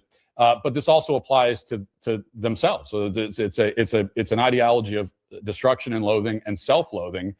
And so then when you think of it in those terms, I guess it makes sense that they're out there defending this population of people who obviously have a very poisonous and destructive effect on the United States. I mean, that's why they support them. It's for that reason. Why are there hundreds of thousands of Somalis in America? Did any politician ask permission of the American people to bring in this specific population to our country? No, they didn't. As much as we hear about the left talking about democracy and the wonders of democracy, well, yeah, I don't remember ever voting on this. I don't think that ever went up for a vote where any politician, to your point, came to us and said, "Hey, what do you think?" Like, right? Hey, there's that failed state in Africa, that war-torn, terrorism-plagued failed state in Africa with an average IQ of 68. What do you think if we just start importing those people by the boatload into this country? What do you guys think? Yay or nay? I don't remember that ever happening. And I think that if we had gotten a say or a vote or even a discussion, almost every normal American would say, well, obviously not. It's what's in it for us? I mean, this is America first. This is what America first means. It's the same thing that in every other country, they do this kind of instinctively. Only here is it some sort of controversy where, okay, if we're going to do something as a country, then as America, then it should first and foremost benefit Americans. If it benefits other people too, then great. But it should first and foremost benefit Americans. So before we do anything, the first question should be, what is in it for Americans? How do Americans benefit? And if the answer is they don't, if the answer is, well, it doesn't really benefit them, but it's great for the Somalis, well, then we shouldn't do it. And that's America first. It's also just basic common sense. I know, right? And it's our fucking money. Like, we should have some kind of like say about our money being wasted on these people. Now at 6 in a West 2 Investigates exclusive. 2 witnesses are now sharing their accounts of the early Sunday morning car crash involving an Orlando police officer. I'm Summer Knowles. And I'm Stuart Moore. The police department says a traffic homicide investigation is now underway after the death of 92-year-old Milagros Ortiz. West 2 investigative reporter Justin Schecker was first to report on this story 24 hours ago. He joins us live again at that intersection where it happened. Justin, what exactly did the witnesses have to say about this? Hey, good evening. Both of the witnesses told me they were saddened to learn that Milagros Ortiz has passed away. They tell me the impact from that police cruiser in the middle of this intersection forced the Jeep that Ortiz was in to spin out before it crashed into this pole. My suggestion, it kind of looked like he got tired of waiting at the light. Jose Rodriguez says early Sunday morning, he pulled up next to the marked Orlando police cruiser at Hoffner Avenue and Cimarron Boulevard. I was sitting there in the turning lane, going towards the airport, coming westbound on Hoffner, and the police officer was in that where that BMW is at, right there next to me. Instead of waiting to make the left turn onto Cimarron, Rodriguez tells West 2 Investigates the police car entered the intersection while the traffic light was still red. Well, from what I saw that the bottom lights were on. He turned them on. He didn't turn no sirens on, no nothing, and he just started creeping out. He says the officer wasn't driving fast as his vehicle collided with the Jeep Patriot in the southbound side of the intersection. 92-year-old Milagros Ortiz was in the passenger seat being driven home by a friend from her weekly bingo game. She had the right of way, and I already saw that he was going to hit her. I was like, he going to hit her, but he could have stopped. But she just came out of the blue, but there was cars obstructing her from seeing his car. The initial OPD crash report found the police officer was at fault for failing to yield the right of way. Rodriguez's friend Saul Casas says he was also stopped at the intersection and witnessed the crash. They couldn't open the doors and they had to use the jaws of life to pick him up, to get him out. He says he rushed over to the Jeep after it spun into a pole, and he held Ortiz in her friend's hand while they waited for an ambulance and first responders. It was heartbreaking. It felt like, because I don't know them, I'm nobody to nobody. I just felt like I had to asking them, do I need to call somebody? And they said yes. They remember their numbers. Ortiz's daughter, Evelyn Alicia, answered his call in the middle of the night. It was this gentleman. I didn't recognize his voice. He just told me, I'm calling because I just needed to let you know that your mom was in an accident. Oh my But God. when he's talking to me, I hear somebody screaming on the side.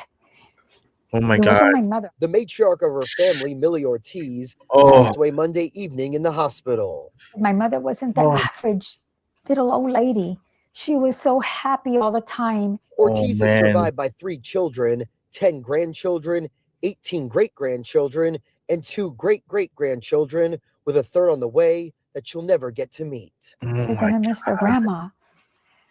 Our mom, like I said, she's the one that always had all of us together.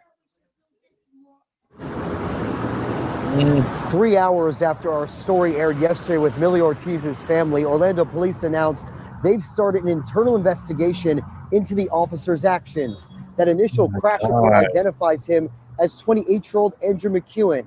Police still have not said whether that officer was on or off duty at the time of this crash.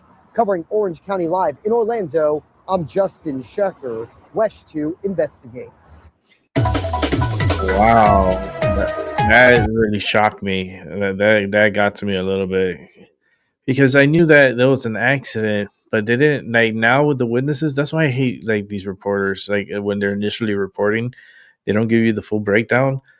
But this was, like, more detailed because it was from the eyewitnesses that actually were there. And the fact that the lady was able to remember a number to give to the gentleman to call her daughter and to tell her daughter, you know, about, like, she was in a major accident, and imagine receiving that call from a loved one that's like, not even from a loved one, a stranger, about a loved one that they're in a major accident and they're like not in good shape and so forth. And, if you could please come out here to, intersection, whatever. And imagine you like that person and the anxiety and then your heart starts racing, and then you're trying to figure out, oh my God, let me get dressed because it's late at night. So you gotta get dressed, and then you're trying to find the fucking keys. You're like, okay, you got the purse, and then you're like jogging to the car, putting your stuff in there, and you're just racing to the scene. Imagine, put yourself in that position, and that like your heart racing, because like it's not good news. And the fact that her mother did pass away, and it was stupidity because the officer shouldn't have crossed into the intersection, and that's super reckless and super guilty. So like vehicular homicide, possibly, yes. Definitely lawsuit, yes. The family will win on that. It's just to come up with a dollar amount, that's the only sucks part about that type of shit. But man, what a way to just. And then she was at a bingo. She was at bingo. That's what old people do. Like 92 years old, and she was still going out to bingo and stuff, and she was very active. Wow. Her calling was that moment. Her calling was that moment. And the vehicle, like it was, and out of all vehicles, a cop car, right? Out of all vehicles, a cop car. Taking a red light without even his lights on or anything. Like it's like something just told him to creep up and move forward. And that was disastrous. What a horrible decision, right? Oh my God. Imagine putting yourself as the officer in the fear and all that stuff of all that happening. Like, what the fuck was he thinking? Like, when you start astro projecting and then you start getting into people and then you're going through the scene and stuff and you're seeing everything, it's like, what in the fuck is, like, how the hell this shit happens? This is very irresponsible. All right, let's go ahead and continue because we still got some more to go, and I'm trying to get to that 9:45. So here we go. Now to an NBC4 exclusive, an attack and attempted robbery at a laundromat in North Hollywood, all caught on surveillance video. What? It's a story you'll see only here on NBC4. Robert Kovacic is live with Hollywood the at hell? the police station there for us. Robert. It's not even safe to go do laundry in California Carolyn, anymore. with all the reporting that we have done, we This is the know second that a lot time. of business owners are going to hear this and perhaps nod their heads in agreement because they have something similar to share. But this is what one business owner is sharing with NBC4 exclusively tonight. Barton Kostanian has been trying to make a go of it, and he's doing really well, despite that last year an employee had a gun pointed at him by a robber, and despite what happened this afternoon at 2 o'clock. Oh my God. Defending your life with a laundry cart. Oh my God. Today was unbelievable. Again? A masked man armed with what the LAPD calls a metal pipe, bar, or rod barges into Laundry King this afternoon. And tonight, I've never seen my laundromat empty like this, man. People are scared. Wait, this is another guy? The word was out, and nobody's coming here, Barton Kostanian not just worried about a customer clear out. The woman in the video is his wife. When I saw the footage, Oh my I was God. devastated. Here in North Hollywood, inside one of Kostanian's 5 Laundry Kings, that man demanded money from employees. Telling He's them showing to his open the face. safe or get the key to the safe, and they're like, "We don't have the key to the safe." And And that's where I guess my wife came from the back. He started pushing the carts around and started, you know, shoving people around and hitting them What and the hitting my hell? wife, throwing her on the ground. And that's, I guess, one of the customers already called the cops, so the sirens went on. The LAPD responded What? quickly, but it's not back to business as usual. I've been concerned about the safety in this area for a long time. For a Oh long my time. God. And that's the reason I have a security guard here every day from 6 p.m., 6 a.m. Now I have to decide on a different kind of protocol or have security 24 hours. But then that means I'm going to have to go bankrupt More paying money. my security guard. Unbelievable. Wow. Meantime, Barden's wife is in the hospital tonight being examined for her injuries. The alleged robber also in the hospital tonight because one of Barden's employees managed That's the to second pepper attack spray him. But the LAPD in a here week. in North Hollywood tells us that he is under arrest right now and will be booked. Varden is grateful to officers for responding so quickly, but right now he is echoing what we have heard from so many small business owners. Varden says right now he is simply trying to survive. Live in North Hollywood, I'm Robert Kovacic. Carolyn? That's fucking crazy. Let's keep it moving. That's fucking crazy.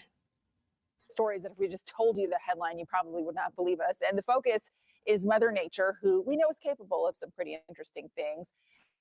A coyote decided to take a swim to Alcatraz, of all places. What? Now, seeing coyotes in San Francisco, while it might feel a little jolting or jarring when it happens, it's pretty normal. They are all over town. This coyote was watching runners in Golden Gate Park, pretty much unfazed, just hanging out. And maybe a less likely place downtown. They have coyotes too. This one was walking around the financial district. What? But this is way, way weirder. This video of the coyote swimming to Alcatraz is going viral. And why wouldn't Wait, it? if he could survive, Anyone's actually documented a that coyote means making its way to the rock. the Our Amanda prisoner Harry heard from should an expert escape. about why it might have happened. He went to go eat Nancy Pelosi. Video of a lone coyote swimming in the bay, its head bobbling above the water as it makes its way to Alcatraz Island. Astonished, of course. A friend sent Janet Kessler the video. She's a self-taught naturalist who has been documenting coyote behavior in San Francisco for about 20 years. In that time, she's never seen I a bet she's video super like this excited. one. He crawls out of the water and struggles to get his footing once on the rocks. He can barely make it. He is depleted. He is shivering. He is cold. Coyotes can be found on nearby Angel Island. This is a video from August. He of made one it. swimming around the island, but this is the first time one has been documented on Alcatraz. The coyote likely swam over a mile to get there. Kessler believes. the Hey, animal if may he have could felt do it, that more means the species prisoners that population pressure in the escaped, city, and it needed to find new territory. they could This do one it. probably was pushed around by other territorial owners and decided that he could make this trip. So he attempted it and he made it. It's still unknown if he survived the first night on the island, but she thinks he had the resources to do so. There are banana slugs, there are rats, there are mice, there are birds. There's plenty for him to eat. And although there's no running water, there has been a lot of rain. And so there are big puddles lying around. So in that sense, he would be able to make it. A man who works on Alcatraz shared the video on Facebook. He says it Wow. was given to him by a tourist. Kessler believes they did the right thing by keeping their distance. Yeah, of course, keep your distance. It's It's this a beast. is it doing what it does best. After 2 decades studying the species, Kessler has learned they can adapt to many environments. Some have lived in San Francisco for generations, and this one could potentially adapt to Alcatraz. They are survivalists and ready to push their envelopes. Yeah, but he's gonna be pretty lonely That's over why there. They continue to expand. All right, we'll let you know if we get any more reports of what that coyote might be up to on the island. Coyotes even doing crazy shit. Going back to Alcatraz, send Nancy Pelosi over there. Like, send all these crooked people to Alcatraz and then let the coyote eat them. That would be a great punishment. All right, let's keep it moving. Oh, look at all the snow. Yeah, look, this is Russia. Look at this. Ого! Whoa. Это вот там кафе? Oh my God! Look how Ну ты deep. дерни, дверь открыта? Нет. Может, нам туда не надо? Oh my God! А, закрыто? Я хочу, How? чтобы вы посмотрели You уровень see how снега, в tall that котором is? похоронена моя машина. Это там? 20 feet of snow. Очень где-то The snow drifts are crazy high. Imagine this, America. You're bitching about fucking 2 feet. Imagine this. Your fucking car buried in like 20 feet of snow. Like he's on top of the car, trying to dig the snow out. Like trying to dig his car out. Следующее, если вам в эти подъезды надо, Look at вот this. там пролази, сейчас покажу. This is I don't know where she's going. Ну, короче, Oh, here. там надо пролезть, и ты Somebody's там down there. Вот этот момент мой самый любимый. Это городская сирена. Iron? Сейчас будет предупреждение. I don't speak her language. Ну, вообще-то у нас Sorry. здесь не будничные дни, знаете ли. Sounds beautiful. Слушайте, что тетя говорит. Говори, тетя. I mean, Это just мать. reading the body language. Emergency message. Доброе утро. Oh, Вы look at the молодец, car. смотрите какой. Ну, правильно. Oh my Ну, вы God. умничка, на дороге Imagine that. кидаете, проехать можно That's даже.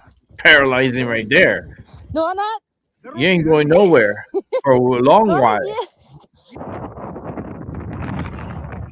Like, yeah, if you're gonna go anywhere, you're gonna have to go walk, and then it's hard to walk because you like fall into the snow.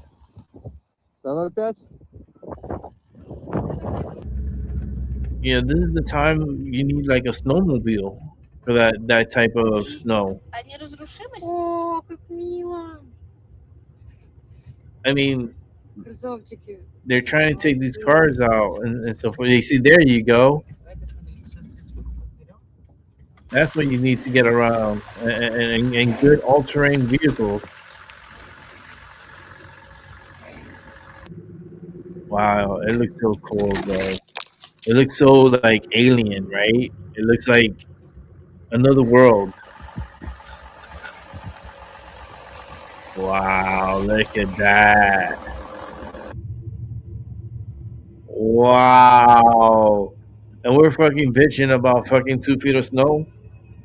Give me a fucking break, America. That's shit compared to what Russia just got. Look at that. He's trying to like gun it. He can't. The weight of the snow is too much. There you go. Ooh, wow. Look like a little avalanche. Oh, he's just diving down. Look at the kids are having a great time. Look. Whoa. You see, that looks like fucking fun. Okay, look, it looks crazy. But for me, that shit looks so motherfucking fun. Это дюна. If I was a kid again, if I had that type of snow, oh my God, I would be having a blast. I would be, I would be all in those dooms and with sledding and oh my God, I'd be sledding all day. But now as an adult with a broken neck and fucked up leg and fucked up back, no. I ain't doing it. I stay my ass at home. I stay inside where I'm safe. I will be doing a show tomorrow, just Saturday. We'll do some weather, talk about some of the weather and what's going on and cover some of the impacts down in Texas. And that's where it's first starting off. Remember, it's going to start off in those territories, Texas, or like Oklahoma, Texas, northern Louisiana, Shreveport. You guys are going to get so much fucking ice. Like Tennessee, southern Kentucky, you guys going to get a really horrible ice storm. Like the Carolinas, North Carolina, Virginia. like Delaware, Jersey, even portions of Maryland. I mean, we're playing geography, right? So let's add which state did I miss? Pennsylvania. And then, of course, my state up here in Connecticut, where we're going to get majority snow in my location, but southern Connecticut may end up getting some ice. After a while, they're going to end up getting like rain, like not rain, but ice. So that's going to be dangerous for the southern portions of Connecticut. But for the northern portions, expect about 2 feet of snow. Expect it and just be done with. Okay, so we got 2 videos to go, and I'm not gonna make it at the 9:45, but it's gonna be close. Let's go ahead and start watching some Tyson de la Cruz. Let's go ahead and get them loaded, and let's watch. Federal prosecutors in Brooklyn have now charged 11 people in one of the largest Medicare fraud busts in history. America, while you're working your butt off to pay taxes, a group of scammers in Brooklyn just got busted for stealing $68 million from Medicaid by running a fake adult daycare center. They weren't just stealing from taxpayers. They were paying kickbacks and bribes to Medicaid recipients for services that were never actually provided. The actual program itself is for a good cause, but you have bad people out there who are taking advantage of federal and state money. And the timing? Chef's kiss. Starting February 1st, we're not making any payments to sanctuary cities. New York is about to find out what happens when you protect criminals while running the most corrupt Medicaid system in American history.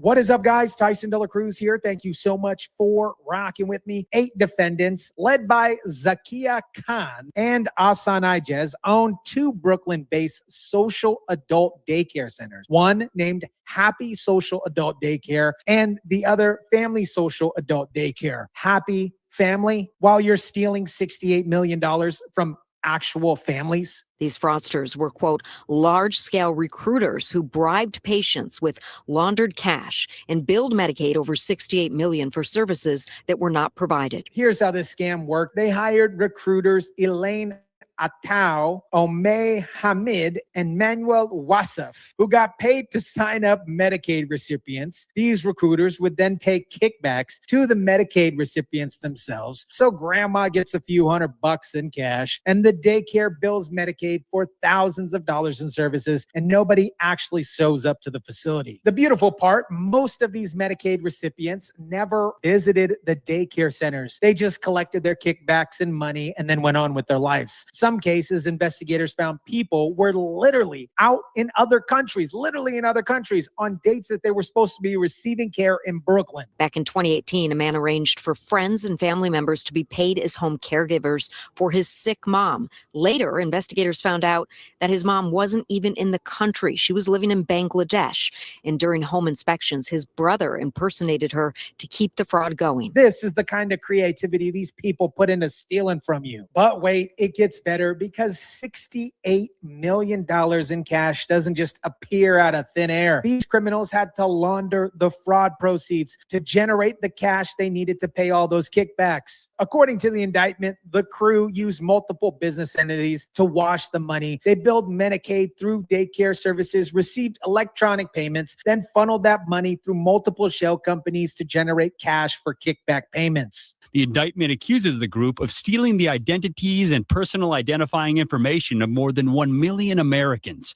Investigators say the group submitted $10 billion worth of bogus Medicare claims. And here's where the story connects to a bigger fraud ring. 6 months ago, CBS News exposed a separate Medicare scam involving a company called GNI Ortho Supply that was billing Medicare for, get this, catheters that people never ordered. Turns out the operation was run by an Eastern European criminal organization that was billing catheters based in Russia that bought over 30 legitimate companies and used them for Medicare fraud. This Russia-based group submitted $10 billion worth of bogus Medicare claims and actually received $41 million from Medicare plus $900 million from supplemental insurers. They also stole the identities of over 1 million Americans to do it. So it was like $7 or $8 million already billed in a week.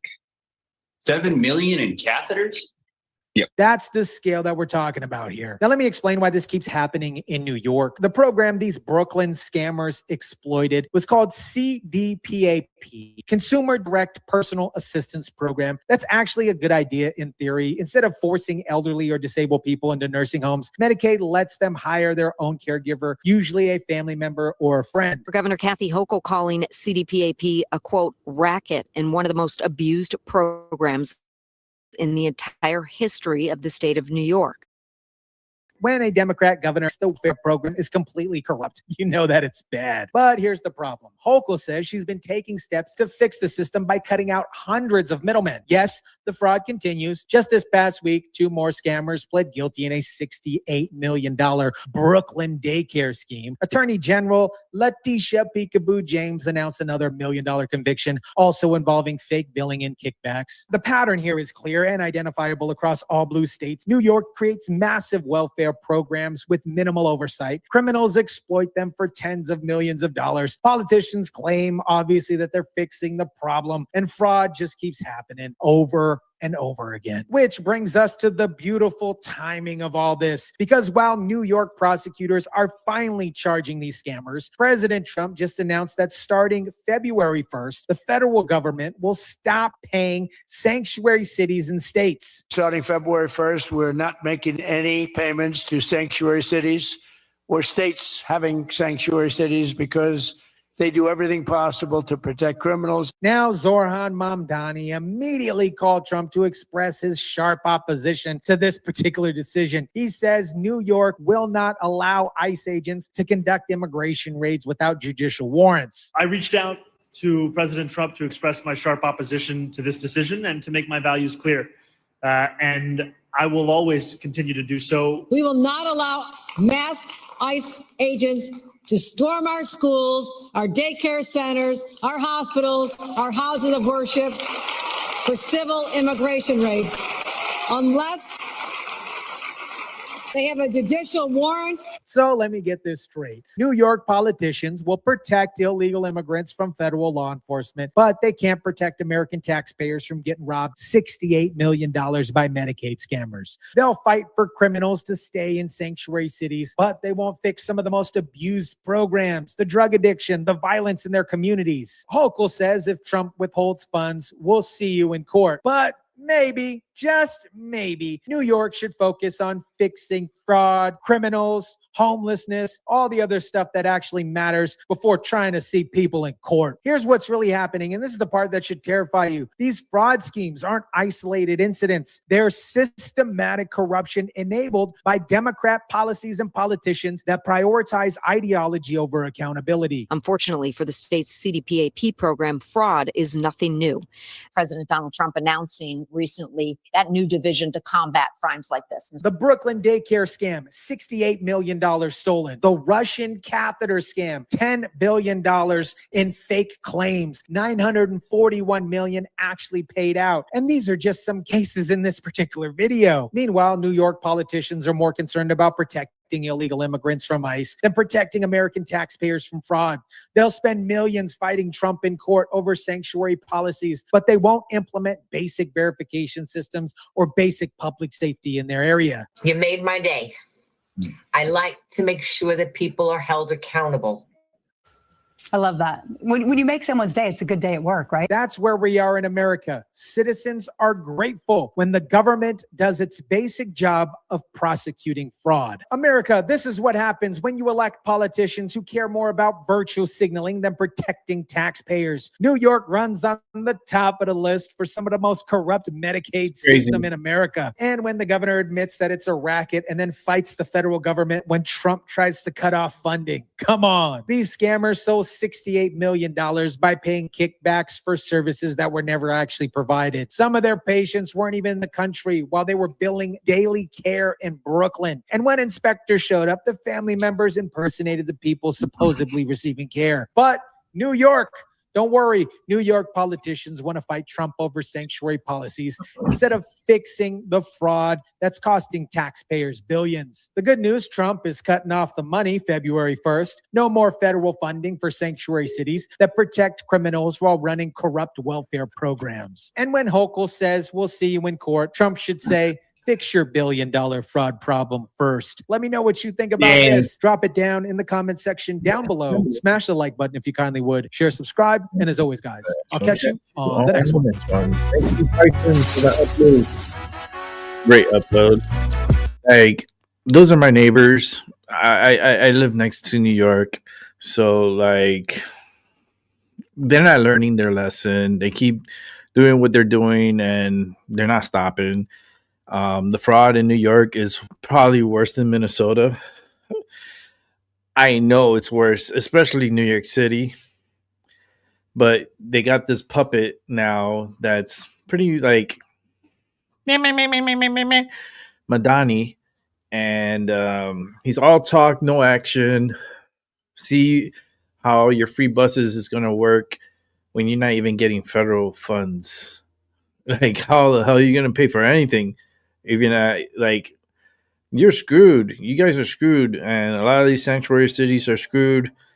I mean, there's no such thing as sanctuary cities. We're not living in the mad. What is it? The I don't even know what times they had those. To be honest with you, it's probably way before me. But sanctuary cities. Oh, you can't come here. You can't touch us. We're safe. No, you're not. Like, you're living in an illusion. You're like, we're gonna bring you back to reality with a plane ticket back home.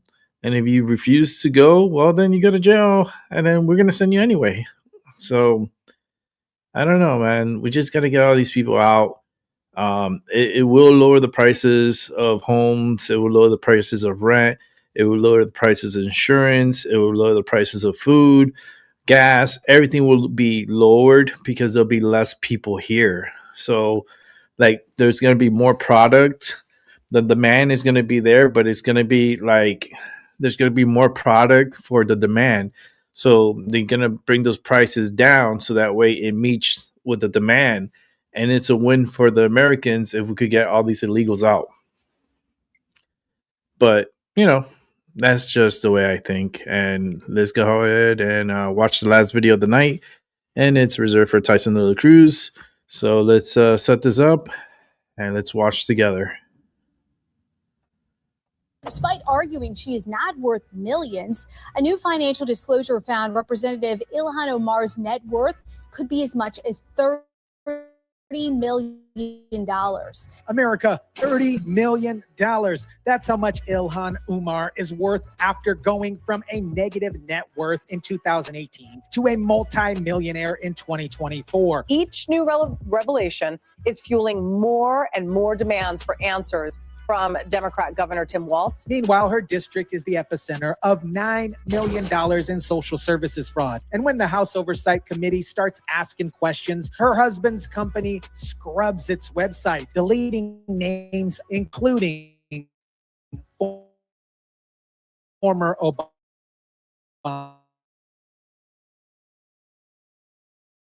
officials. Because I have been as transparent.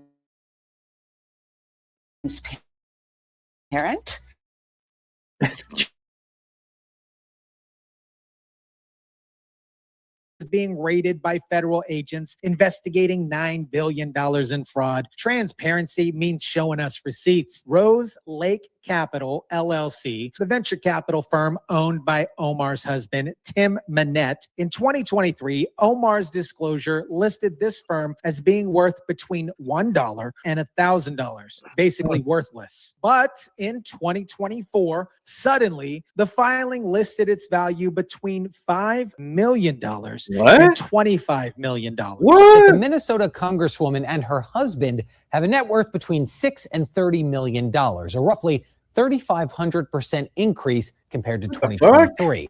Now, you might be thinking, maybe the company had a great year. How? Maybe they made some smart investments. Except here's the problem. Rose Lake Capital reported zero income. Zilch.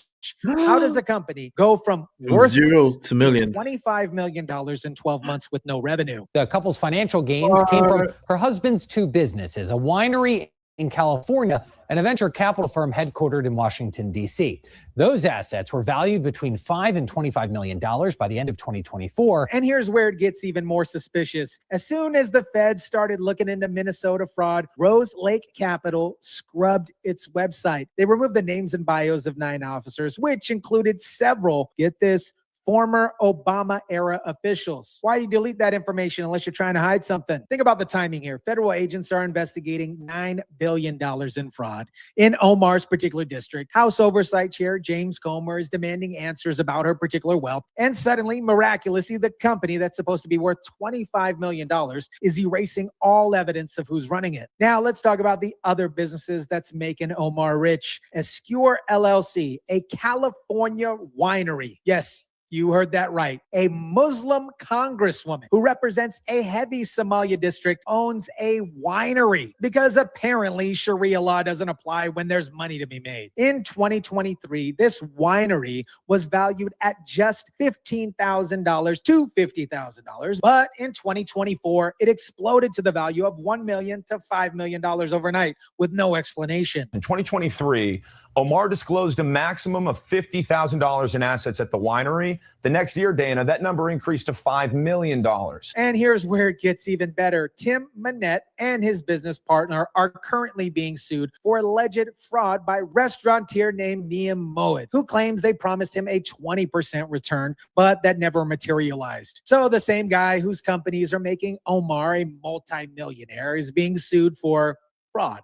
Meanwhile, her husband's company, Rose Lake Capital, reported a maximum of $1,000 in assets in 2023. The next year, it was $25 million. But wait, guys, there's more. Manette is also being sued by a South Dakota cannabis company for allegedly failing to fulfill $1 million in fundraising commitments. This guy is being sued for fraud in multiple states, while his companies are somehow worth tens of millions of dollars with zero income. Federal prosecutors estimate the total fraud in Minnesota social services can top over $9 billion. It is the epicenter for fraud in Omar's district. The FBI saying it's massing resources to get those answers. Obviously, new investigations triggered by viral videos, independent journalists like Nick Shirley, shout out to Nick Shirley, who have exposed widespread fraud in Somalia-run daycares and healthcare centers in Omar's district. They're not small-time scams. It is massive industrial-scale fraud of taxpayer money. As of January 2026, the Department of Homeland Security has surged over 2,400 federal agents to Minneapolis, more than double the local police force, to investigate this particular fraud and its ties to local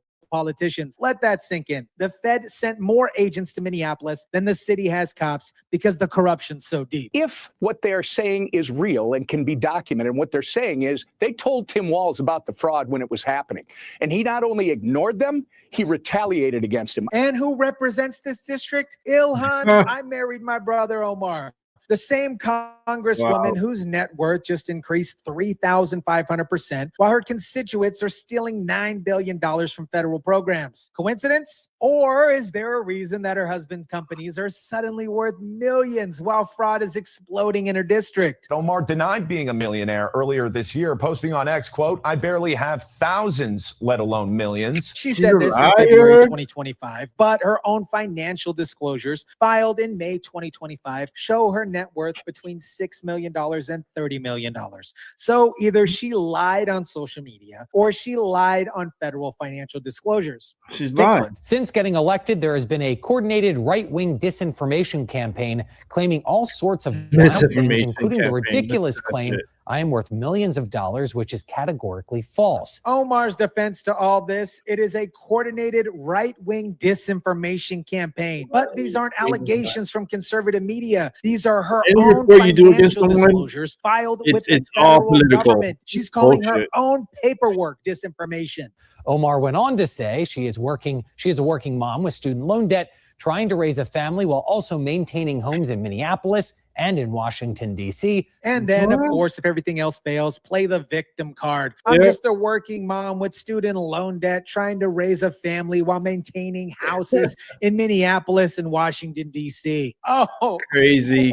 The House Oversight Committee Chairman James Comer isn't buying Omar's bullcrap. House Oversight Committee Chairman James Comer tells Fox News an investigation is underway, writing, quote, "The committee is working on addressing ethics concerns regarding Representative Omar and her spouse, and we hope to have an update soon." Translation, they're following the money, and they don't like what they're finding. Ever since I've gotten to Congress, they have been doing these sort of weird ethics investigations. None of them have yielded anything because I've been as transparent as I can be. But here's the thing: when You're your at net Alcatraz, worth let the fox increases eat her. 3,500% just 1 year, when your husband's company The fox is gonna from be hungry. worthless to $25 million with zero income, I'm when worried those about the companies fox now. scrub their websites as soon as an investigation starts, that's not weird ethics investigations. That's legitimate scrutiny of suspicious financial activity. America, when a politician's family's wealth grows 3,500% in just a year, while your district is the epicenter for $9 billion in theft, racism is no longer a valid defense. It's time for receipts over rhetoric. Ilhan, I married my brother Omar, went from a negative net worth to $30 million while representing My a brother district Omar. where Somalia-run daycares and healthcare centers are stealing billions from taxpayers. Her husband's venture capital firm went from 1,000 to 25 million with zero income, then scrubbed its website when investigators started asking questions. His winery exploded from $50,000 to $5 million overnight, and he's being sued for fraud in multiple states. The feds have sent 2,400 agents to Minneapolis to investigate fraud and its ties to local politicians. House Oversight is demanding answers. This isn't a political side hustle. This is a $30 million mystery sitting in the middle of the biggest fraud investigation in American history. And the receipts, they're coming. Let me know what you think about this. Drop it down in the comment section down below. Smash the like button if you kindly would. Share, subscribe, and as always, guys, I'll catch you on the next one. Thank you, Tyson, for another great upload. As usual, he always brings the craziness. And then I get mad because it's like all this fraud and no accountability, and I want accountability in America. Please bring that back. Make accountability great again, the true MAGA way. So with that said, I'm out of here because I said I was going to be at 9:45. I did 9:52, so that was pretty close. So I got things to do. I'm going to pick up a few things at Walmart, take a couple of videos from there, probably put it in my shorts. Put it in my shorts on YouTube, so that way you can see probably the craziness. I don't know. We'll see if they're missing any food, or I'll take some video real quick, and I'll be uploading that, and keep a lookout for that, and also keep a lookout for my Pokemon videos, because I open a pack every day, and we try to see if we get some hits and save them for my niece, because it's for her future, not mine. With that said, have a good morning, good afternoon, and a good night, and I'll catch you on the flip side. I'll be back on here tomorrow for a special weekend show to cover the snow, cover the event that's going to be happening between Saturday, Sunday. Sunday, it'll be my turn to get the snow. We're anticipating about 2 feet of snow, so it's better 2 feet than 12, 15 feet of snow. So thank God we're not getting 15 feet of snow. We're just getting 2, and we'll manage. All right, guys, have a good night, and thanks for watching. See y'all later. Peace.